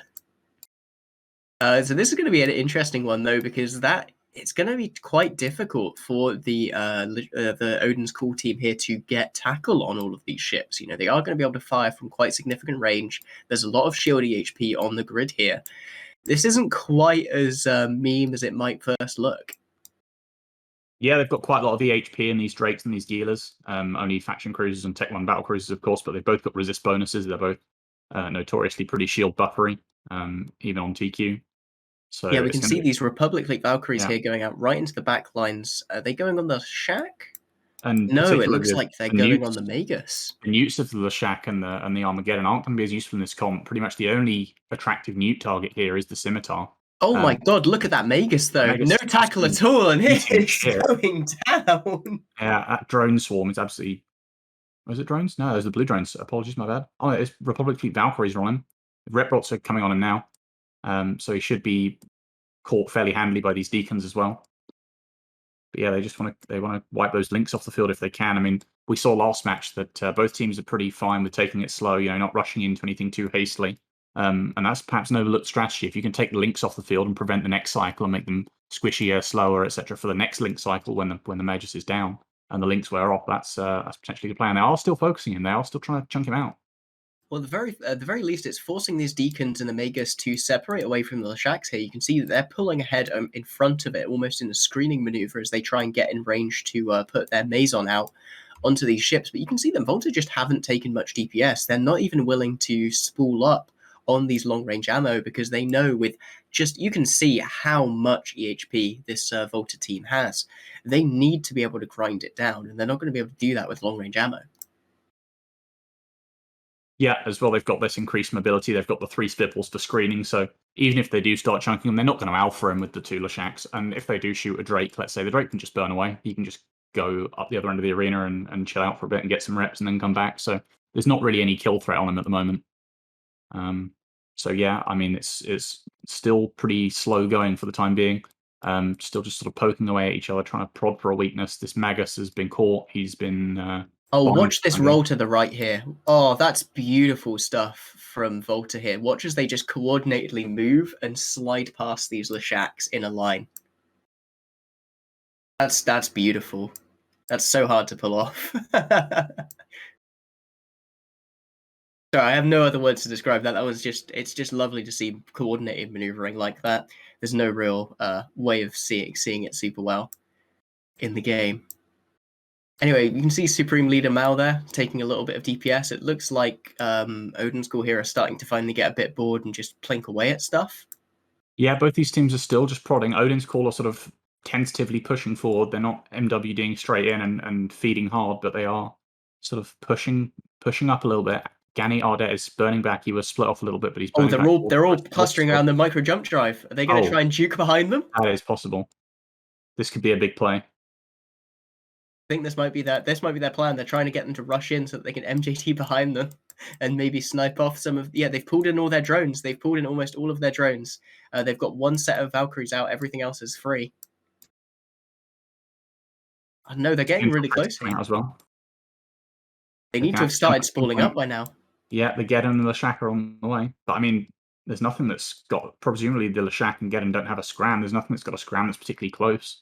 So they've probably still got a little bit of time to play with here. They are actually coming off the beacon now. The Drakes are a little bit away from the beacon. The Swipples as well, the Geelers, they're all coming off the beacon. Maybe they've sort of...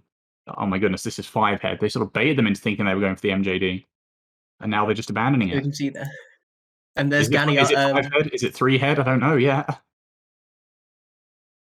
It's Gani Ardet again is taking the taking the forefront of things, going right in between all the Lashaks, and then not being primaried. They've obviously got PTSD from the last match. Look at Lapichi though, Lapichi in half armor already. He's miles away from those Deacons. They're burning away through the backline, but it looks like though these Vipples of the Volta backline, they're in there as well, holding down these Deacons, stopping them from getting. They separated them. It's so coordinated from Volta. They've exactly the same moment as Lepesh Peachy is saying, guys, I need help. Guys, shit, I'm in trouble. This is big problems. The Svipples are in there, just like that, bang. Deacons held down. Guys, we got the Deacons locked down, and suddenly Odin's are split up, and they really are in a bad situation here.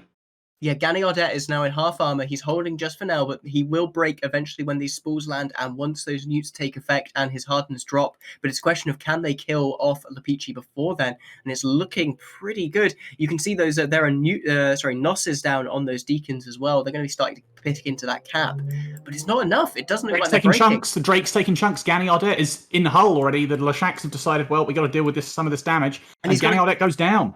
Yeah, trading a Ganny for basically nothing there. Crazy Vania in the back line. He was the guy who got repped up there rather than Ganny. Nothing yet. The Deacon is still taking chunks. Gideon is still taking chunks into armor. And Lepesh Peachy's still not looking too healthy either. But now they're switching to this second Drake of Theronth. And of course, these Drakes are the link boats as well of Volta. So if they can get these links off the field, it's similar to what I was saying earlier the other way around. If they can get these Drakes off the field, it makes it easier to kill the other stuff. These Vexes are doing super potent anti-screening work in the backline as well. Rather than going in for the Logi this time, they've played it defensively, and as those Vipples came in, they neutered them off. You can see there, the Zwipple of Supreme Leader Mao is just sitting there getting eaten alive by drones and newts that are going to turn off his invulns and keep him from doing absolutely anything in this match. Crazy Vania there also suffered the same fate, but was able to peel off. This is really good work from Odin's Call here. Yeah, and this Armageddon is totally neutralizing the Scimitar of Reload. He's pretty much cap dry. He's sat here, the Armageddon and the Vexor are just on top of him. So he's contributing basically nothing to this match so far. The Armageddon, obviously, with Newt range bonus, it's very tricky to play in the Logi. If you've got one of those on the field, you know that he can zuck you drive from any range, and if you stay too long in bad territory, it's going to be a bad time. Oh no, it looks like Reload's been tackled. He has, yeah. This Vexor's on top of him, and the Armageddon, like I said, is still just sucking him, and the Drake as well. There's newts for everyone. So it's a veritable suck party going on Yeah, in there's this plenty match. of suck to go around. We can see here Control Freak slowly going down here as he finally gets in range as well. Yeah, it's a kind of a strange situation where the comp that you would think, this comp with the Drakes and the Gilas, is probably less susceptible to newts, but it seems to actually be suffering more in this situation, perhaps because in the last match it's possible that Odin's spread their newts too much or put them on suboptimal targets, put them on the Logi instead of the Drekavac, or the other way around, or the Vindies, etc. Too much spreading of newts maybe means they have no effectiveness, whereas if you can say we're going to put all our newts on this really obvious target, there's no capacity for misplay. You know you need to newt the Scimitar. If you've got newts, they're going on the Scimitar or they're worthless, and it makes it a lot easier to sort of play correctly and choose the right option. Yeah, I have to say though, despite using such a meme composition, Volta did come close to turning the match and really getting that momentum in the dive there. There was a point where I thought they really could have won that one. Yeah, I feel like this is Volta sort of playing with their advantage. Remember, they are 1-0 up in the series. They've got a match to spare. I don't think 3 Gilas, 3 Drakes is like an Apex comp. It's very cool, but it's probably not the best. And I think they're just sort of having a bit of fun here, taking it to the final game, making it extra spicy. We'd love to see it. Yeah, and you can see there, Reload surviving for an inordinate amount of time with the 2 Lashaks on top of him, being the true hero everyone knows he is. These the Lashaks, they are shooting him. I thought they were shooting at something behind him, but they are in fact shooting him, yeah.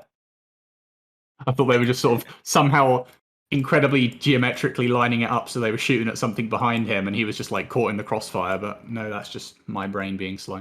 Something I noticed there, TikTok went for an MJD out of the arena, I think, and he just mistimed it and exploded right on the edge of the boundary instead of going over it. Yeah, 128.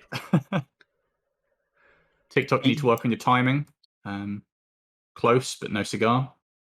128 kilometers, close in terms of timing. You need to wait for that thing to spool before you jump. Better luck next time. There's one more match, so, and your victory showboating on the next match if you win. By all means, beat the record. Go for it. For those who are curious, the record is 227 kilometers by our good friend Casper. Number one boundary violator. It's pretty hard to beat, really, isn't it? Considering these things are 87 away from the center and they jump you 100. Right? Yeah, you got to run towards the edge and time it so you've got to time it just right. So as you cross the boundary before it applies, because it takes you 100 kilometers to get to 227. You got to be at 127 before it fires you. Yeah. So it's pretty tricky record. It may never be beaten. Who knows? Never say never, but it's a tough task. Oh, the best bit is always when people like stop on it, don't realize how it works because they've never used it before, and click it and then try and move. It's just that is actually my favorite thing in the whole universe because you can tell they've never tried it in practice before. I'll be honest, they scare me. I try and avoid them. They freak me out. I don't like them. They're too risky, you know, that you just looking at them gives me a sense of unease. It's like these things have the potential to instantly kill me if I fuck All it right, up. that's and it. My I don't wanna team's mess it doing up. nothing but MJD plays the whole time next weekend. I'm going to give you a heart attack, Bazza, specifically. Just queue up the Cypress Hill, man. Jump around. Jump around. Yeah, but this one is pretty much over, as we said. You know that they Volta were able to stop it from being a 100-0, sniping a Vexor off there right near the end. But at this point, it is just elementary. Most importantly, can Volta in this final match, can they bring out another comp that isn't the Sleipnir comp and claim a win? I mean, they won the first match with the Vindicators. They have thrown away their one lead advantage with this one, the interesting one with the Geelers and the Drakes. Fair enough. Can they claim the win without going back to the Sleipnirs? Yeah, it's worth noting as well that, you know, with the static bans, maybe they could have brought a Nighthawk version of this setup, and that would have done, you know, I'm sure exceptionally well. Don't think it fits in the points, but you know.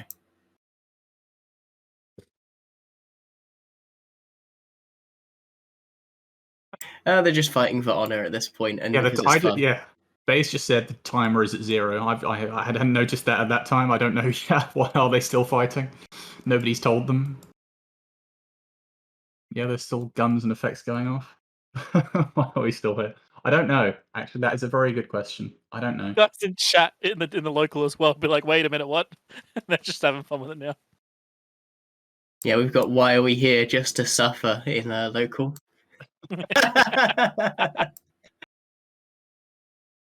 Well, I'll stop you suffering and throw to an ad block. Pew, pew, pew, pew.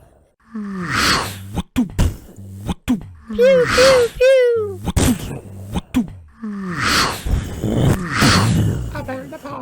So the plan is that we execute a star formation with perfect 90-degree angles. You need to heat 2 cycles, not 3, 2. Spipple's web, but the Spipple's web.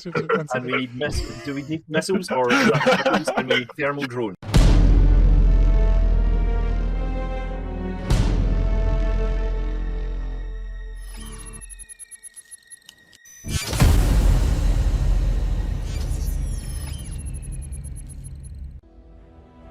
HighSec Buyback offers 90% JITA anywhere in HighSec. Simply go to highsec.evebuyback.com, appraise your items, create a contract, and get paid quickly. All right, guys, welcome back from that exciting match where Drakes, unfortunately, were not the answer this time. I live in hope. But Odin's Call pushed it to the final match now. So this next match is winner takes all. Whoever wins this match wins today. And what is today, I hear you ask? Well, today is the EVNT Alliance Tournament Open Practice Series, I guess. Is it a series? Is it a tournament? I don't know. Who cares? I mean, I called it series, but it's a series. It's a series of tournaments. It's a series of tournaments. And each series is its own tournament. But it was a best of 1, single elimination until the final, which is best of 3. So whoever wins this one wins everything. The bans for every match today were Bargus, Nighthawk, and Loki, just to make things simpler, to make things a bit more fun. So you don't have to try and come up with X amount of comps in advance. This is supposed to be a bit more chill, a bit of time to practice your flying, and so on and so forth. Jintan, having taken it to 1-1, do you think Odin's Call will be able to pull it out of the bag and go 2-1 up now to win the series over Volta, or do you think Volta have a bit of pride and will bring out a bit more of a serious comp to make sure they win? I'm fairly sure we'll see a bit more of a serious attempt to win here from Volta. I'd be surprised if they bring anything that we've seen before. They do like to try out a lot of different things during their practices. I think the big question here, though, is what do Odin's Call do? Are they just one-tricking their way through this with heavy control and just seeing if they can make it work against a lot of different compositions and just out-execute? Or are they actually trying to practice a bit more of the mind games and the back and forth? Because if they are, I definitely expect a different composition from them here. And I'm curious to see what that might be, you know. Is it going to be something along the same vein of where you're trying to use a lot of control to dictate the flow of the match and what your opponents can do, or is it something where you're trying to implement your own game plan on them? So, Basilisk, what's the danger of outthinking yourself or sort of thinking yourself into a corner in a situation like this? Do you just go with what you know you're good at, or do you try and bring something that maybe you don't think is as good, but you think it could be good in this situation in hope? I think you sort of run the risk of like preempting all these different hypothetical scenarios when none of them actually exist, and like, oh, what if they bring this? We need to bring that to counter it, and then what if? And it's like a cyclical loop. You get in your own head, and you end up bringing something that you're maybe not as good at, not as practiced on, isn't just as good into more matchups, for example, or it's just there's not much really to be gained from it. You need to decide what you're flying, bring it to the field, and just do your best. And if you get caught in your own head, that's when you start inflicting pain on yourself, basically for no real benefit. We call that PLing yourself, where you mind game yourself into the grave.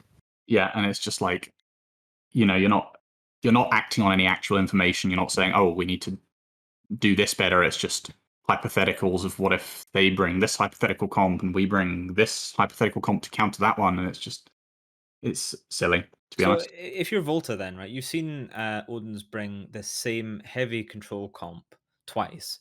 Once they almost win with it. The second time they win with it. Do you think that they're going to bring that again and therefore bring something that counters this heavy control easily, or do you think then that they're going to bring something completely different? Like this is where it starts to get into the mind of the pilots. It is tricky. I feel like that second game, the Volta comp was a bit trolly, not too serious. Something different for the sake of being different. They had the one game advantage in hand. And that first game was very, very close.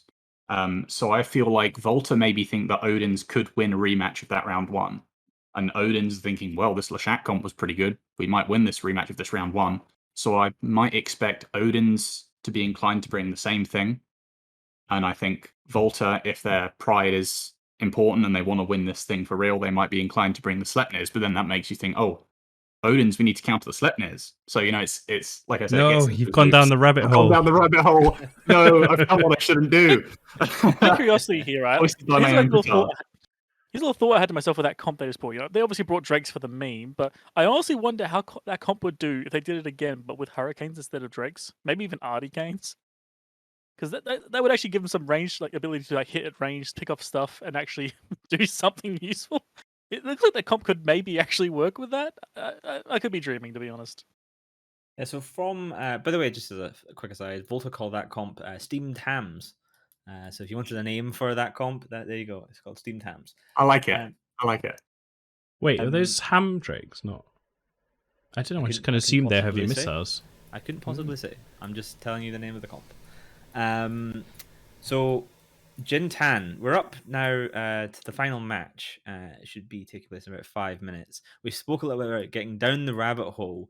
Basilisk skirted around it a little bit, but I was able to debate him into it, and he went spiraling down into it. What do you think, having done matches in the Lions tournament this year as well with the Foxholders? Does that play a huge amount in it, or do you just ignore it? That was one of the reasons why I was on the team, honestly, is that I was the kind of person just yelling, don't change things, don't go to comp that we just came up with like 1 week before we're playing in the tournament. Do the thing we've practiced like 10 times and we're relatively confident with. It didn't end up working out for us because we were able to get I don't think we got countered at the end of it. I think the Tempest comp that Entropic brought is actually just a good, not a 100% meta comp that we're likely to see brought in the actual AT, but a fairly strong composition. But it was also one that was able to really well execute against us, and they knew what our comp was trying to do, so they were able to just fly counter to it. That's the kind of, that's the way you want to lose in the Alliance tournament, if possible. You want to lose on your own execution, not to your own hubris and your own five head, as we were saying earlier. Yeah, just to add to that, for our match, I had to talk Beltram out of literally flipping a coin based on which comp we were going to field. We were like, should we bring the Astartes and the Sax? And then we were like, but what if they bring this? We should bring the Redacted. And then I was like, guys, shut up. Just bring the Astartes and the Sax. That's what we decided, okay? So that's what we're going to do. And then we brought it and it worked out, thankfully. But yeah, there's always that risk of outbraining yourself into something stupid. I actually love that Astartes and Sac comp, especially the time it popped up. Because we were talking about during the tournament about shield rush comps, and it was a pretty predominant thing. And then we saw BSOD count up with a full wall comp, and then we saw you guys bring a way more refined version with a couple of tackle boys, and then you're just running away in Astartes. It was really good. I love it was like perfectly timed. Yeah, it went pretty much exactly according to plan. I only got about 1 minute and 50 seconds of gameplay, but I did my job. So even with extremely shaky hands and probably not optimally, but Yeah, it worked out. tournament shakes are pretty real. Like Eve shakes were real, man. Yeah. Like, cause I remember being captain on the Amar Championship ones, and you get teleported in. So I spent the whole time running up to it, telling everyone in my team, I was like, make sure you check your ammo, make sure you check all your charges, make sure you've got this, make sure you've got that. And then we get teleported into the arena, and then I was in an autocannon Mauler, and I looked at the ammo I had, and I went to change it to a different ammo and realized I hadn't brought any ammo. So all I had was the ammo that was in the guns at the time. Luckily, we won the match, and I had precisely 2 or 3 rounds left. I've still had that ship unrepaired or anything sitting in Jita. I've still got Inquisitor, the same unrepaired in when we were flying frigates in that match. No, in that tournament, I can't remember what it was, but it has an ECM in the mid slot because everyone figured out that because every hull was a Mar, if you just bring a Mar jam is in as many slots as possible. So I had a Mar jamming an ECM Logi. That was week 1 before CCP realized what a horrendous mistake they had, 11 racial jams, and then changed the rules so you couldn't bring that. Yeah. But yeah, it was a lot of fun, and just going back to what I was saying is like you're so focused on all these other things, it's so easy to forget something super important yourself. And then even if you haven't forgot something, when the match starts, suddenly you're like, I can't remember how do I turn on my guns? Is it if I'm Annie Gardet, I guess I click it. Yeah. Like, or which button is my keyboard shortcut set up for the guns? Like it's crazy. I mean, and one of the matches, I think it might have been the autocannon Mauler when I was like spaghettiing because it was all going horribly wrong at this point. I went to turn on the overheat, but accidentally clicked the button to ungrip all my guns, and then panicked and then turned them all on individually. So yep, been there. Yeah, so I had to like overheat each one individually as well. It was because I forgot about the fact you could do the whole rack. Yeah, it was a bit chaotic. Somehow we won that match. I'm pretty sure that was against Fafer and the PL guys. Yeah, we dunked them.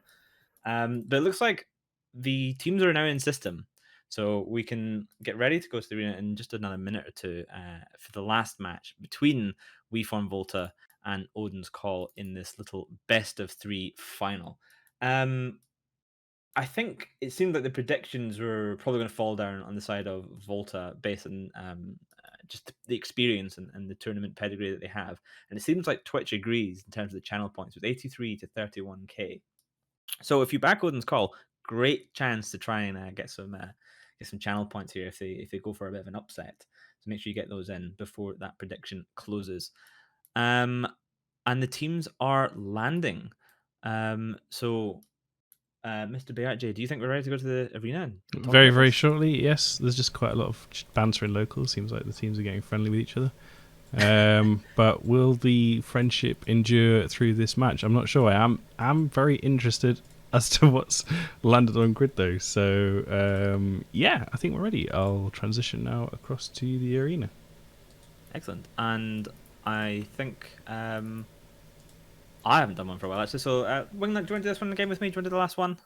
Oh, of course, mate. You don't have to ask me at all. All right, let's do it. So, let me just introduce the Volta team once again. So, we have a Navy Scorpion, 2 Sleipnirs. So, Volta bringing that Sleipnir comp that Basilisk was so dead set against, coupled with an Orthrus, Jackdaw, 2 Sveeples, and 2 Manticores. What have Odin's Call brought? They've brought Drakes.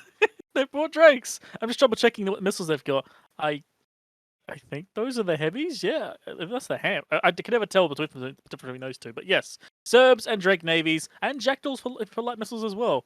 So shield missile comp, hell yeah. So that means that 2/3 of the matches in this grand final have featured Drakes of some description. That's wild. Yeah, I believe those are heavy missiles. Okay, cool. Yeah, so it looks like already we see the teams just scattering. The scimitar of Volta burning back away from those Navy Drakes, and Look the at the Drakes Sipple. themselves are burning away from that Sweeple that is just charging in about them. He's ready. He's ready to go. He's ready to fight. That's ballsy, man. When you got yep, Oh, he's exactly down. Yeah. three Serbs, 3 Drake Navies, and 2 Jackdaws. That is a lot of volley. They could have timed that, just obliterated. That was. Well, there's a lot of ships moving very quickly towards the boundary of the arena, though. Scalpel's turning around right now, but he got out just past 100 kilometers. TikTok Toxic and his people there taking a bit of damage, but it looks like Planet 6 in the center managing to keep him alive. Meanwhile, Yokan in the Drake Navy is taking a lot of damage now from those Sleipnirs in that Storm Navy. Yeah, they're in about it now. Yeah, they were already in the ball, and it's kind of funny. Like, obviously, the Fly Killer team is just running for their life, but the Sleipnirs are just following and chasing him. It's a lovely, like, crazy chase because the Sleipnirs are as fast as the guys they're chasing. Orthrus of yours might getting pounded, but I'm not sure why they're going for that Orthrus. He's a mile away when you've got 2 Sleipnirs on your face. It feels like that Sweeple was his job was just to suicide and slow down something enough for those Sleipnirs to get in and start causing havoc, and he did that job. It didn't last very long, but he did manage to slow something down. Both Drake Navies though taking a lot of damage. One into armor, the second also into armor now as well. Those 2 Scalpels are going to have real struggle to keep him alive. Urs Blank though, and that Arthur's being kept alive like an expert by Planet 6 there in that scimitar, and I think both Drakes might die at the same time. Point that Orthrus of yours Blake was still being target paid until just recently, so they were still trying to kill this guy. Meanwhile, the Drake Navy's just been destroyed by the 2 Sleipnirs, and again at point blank. Like they needed at least to try and tackle those guys off rather than just utterly ignore them. But I mean, I guess you have to make your choices as your second Drake Navy pops. Yeah, Planet 6, though, burning through those charges in his ASB, he is still struggling to tank here. The damage coming in from this Fly Killer comp is high, especially in bursts. And there you go. He's down. He's got a few boosts left, maybe 2, maybe 3. Now, there you go. He's down. So now the Volta team have no logistics. Meanwhile, those 2 Scalpels, maybe 1 Scalpel very soon, are still alive. So still a lot of damage coming from that team. It could still go either way, especially with losing that logistics ship there. Exactly that, yeah. Because that logistic ship went down. That changes so much. Now let's get the Scorp Navy. He's probably just been sitting. No, the Scorp Navy has been chasing. Yeah, Manticores, both Manticores. There you go, huge. That is a good choice there for the Fly Killer team to remove those Manticores because they were just doing chunks of damage to that Drake Navy issue. That's best part of 1200 DPS just removed in about 4 or 5 seconds. TikTok Toxic in that Sweeple now struggling as well. The Volta team need to kill the Scalpels, I think, probably, and maybe the Jackdaw, and then start focusing back on the heavy stuff. Yep, Jackdaw goes down. I'm actually curious why the Scorp Navy is bothering to chase. He's got cruisers. He could just sit at 0 in the middle of the arena and shoot everything. But he's been Michael Warp driving around trying to chase this follicular comp, which is quite amusing. Yeah, can we just talk about how long Erd Void Daughter in the Scalpel has stayed alive? He has been in Hull for a long time, just holding on. Those 2 Scalpels have been doing absolute amazing work. The longer they stay alive, the harder it is for the Volta team because they have to keep shooting them. And with 1 Jackdaw down, that is going to be even harder to kill. Although they've switched targets to Gideon, the Orthrus might be able to finish him off. There you go. So 1 Scalpel down, that means the second one will be a lot easier to kill now. This is still go either way. And that's why they wanted the Orthrus dead, so they couldn't remove their support. But the Orthrus is now still alive in Hull. Second Scalpel goes down. So now they're Lodulus, and this Orthrus can hit at long range. So can the Scorp Navy. The Scorp Navy can hit effectively everything in the arena. And that now, honestly, is not looking too good for Odin's Call. They sure have a lot of DPS and 3 Serbs and a Drake Navy, but you have to eat through a Scorpion Navy. Yeah. That is never a fun task. Yeah, and that Jackdaw is the only thing that can really chase down that Orthrus now. But even still, I don't see that happening. The Drake Navy of Melinda possibly about to go down here, still just clinging on a little bit of Hull HP. Annie Gardet boosting in his Sleipnir. He will go down as well. So then it will basically be down to Control Freak and Theronth and Urs Blank to try and kill the remaining 3 Serbs and a Jackdaw. Annie holding on for dear life, though. He's probably boosting on cap at this point because the boosts are a lot smaller. This still could go either way. This is still super close. Drake Navy going right to the edge of the border, just trying to get any respite as he can, going into very low hull. He's about to go pop. There he does. He pops at 123, by the way. He went as close to the border as you could get with Annie Gardet. Now low hull. Oh, never mind. Server just got deleted. He boundaried. Yeah, one of the servers is there. Nicole just boundaried, unfortunately. He got too close to the sun.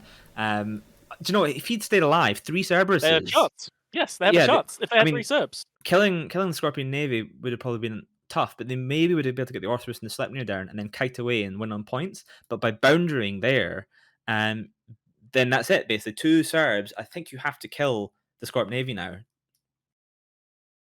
I believe if they had the 3, I'm just doing like rough maths in my head, all they had to kill was the Sleipnir to be ahead. But now they've got 2 left. They have to kill the Sleipnir and the Orthrus to maybe get ahead. But that's not going to happen. Cerberus is being pounded. He literally cannot go anywhere in the arena to avoid the Scorp Navy. And yep, straight into low hull. I mean, let's just let's give some big credit here to Odin's Call. That was a very good performance. Flying kiting ships in an arena is incredibly difficult to do because of that spooky boundary. Some pilots are more acquainted with it than others. Of course, getting blown up by it on a semi-regular basis. But for those of you who've never been in a tournament, if you get more than 125 kilometers from the center, then the game just explodes you automatically. You have no save; it just happens.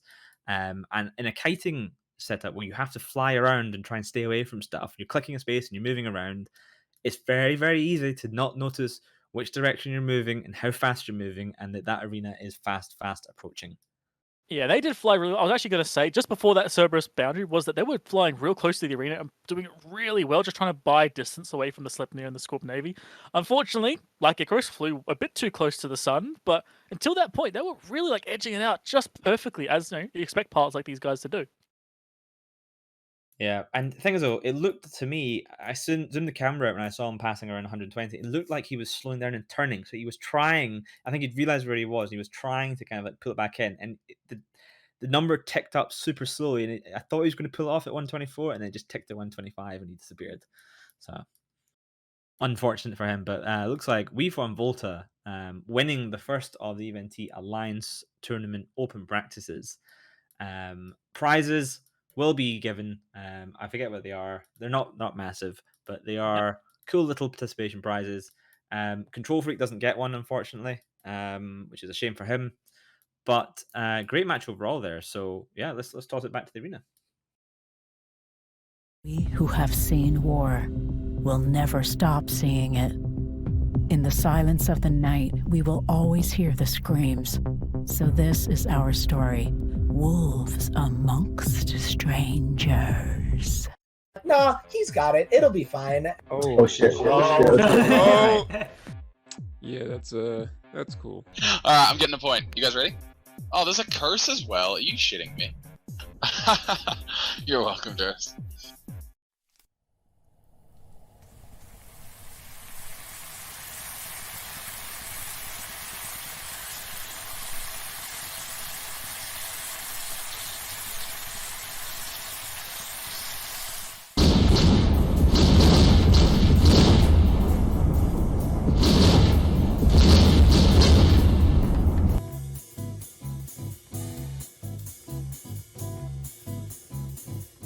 Well, there you have it. We from Volta are the champions today.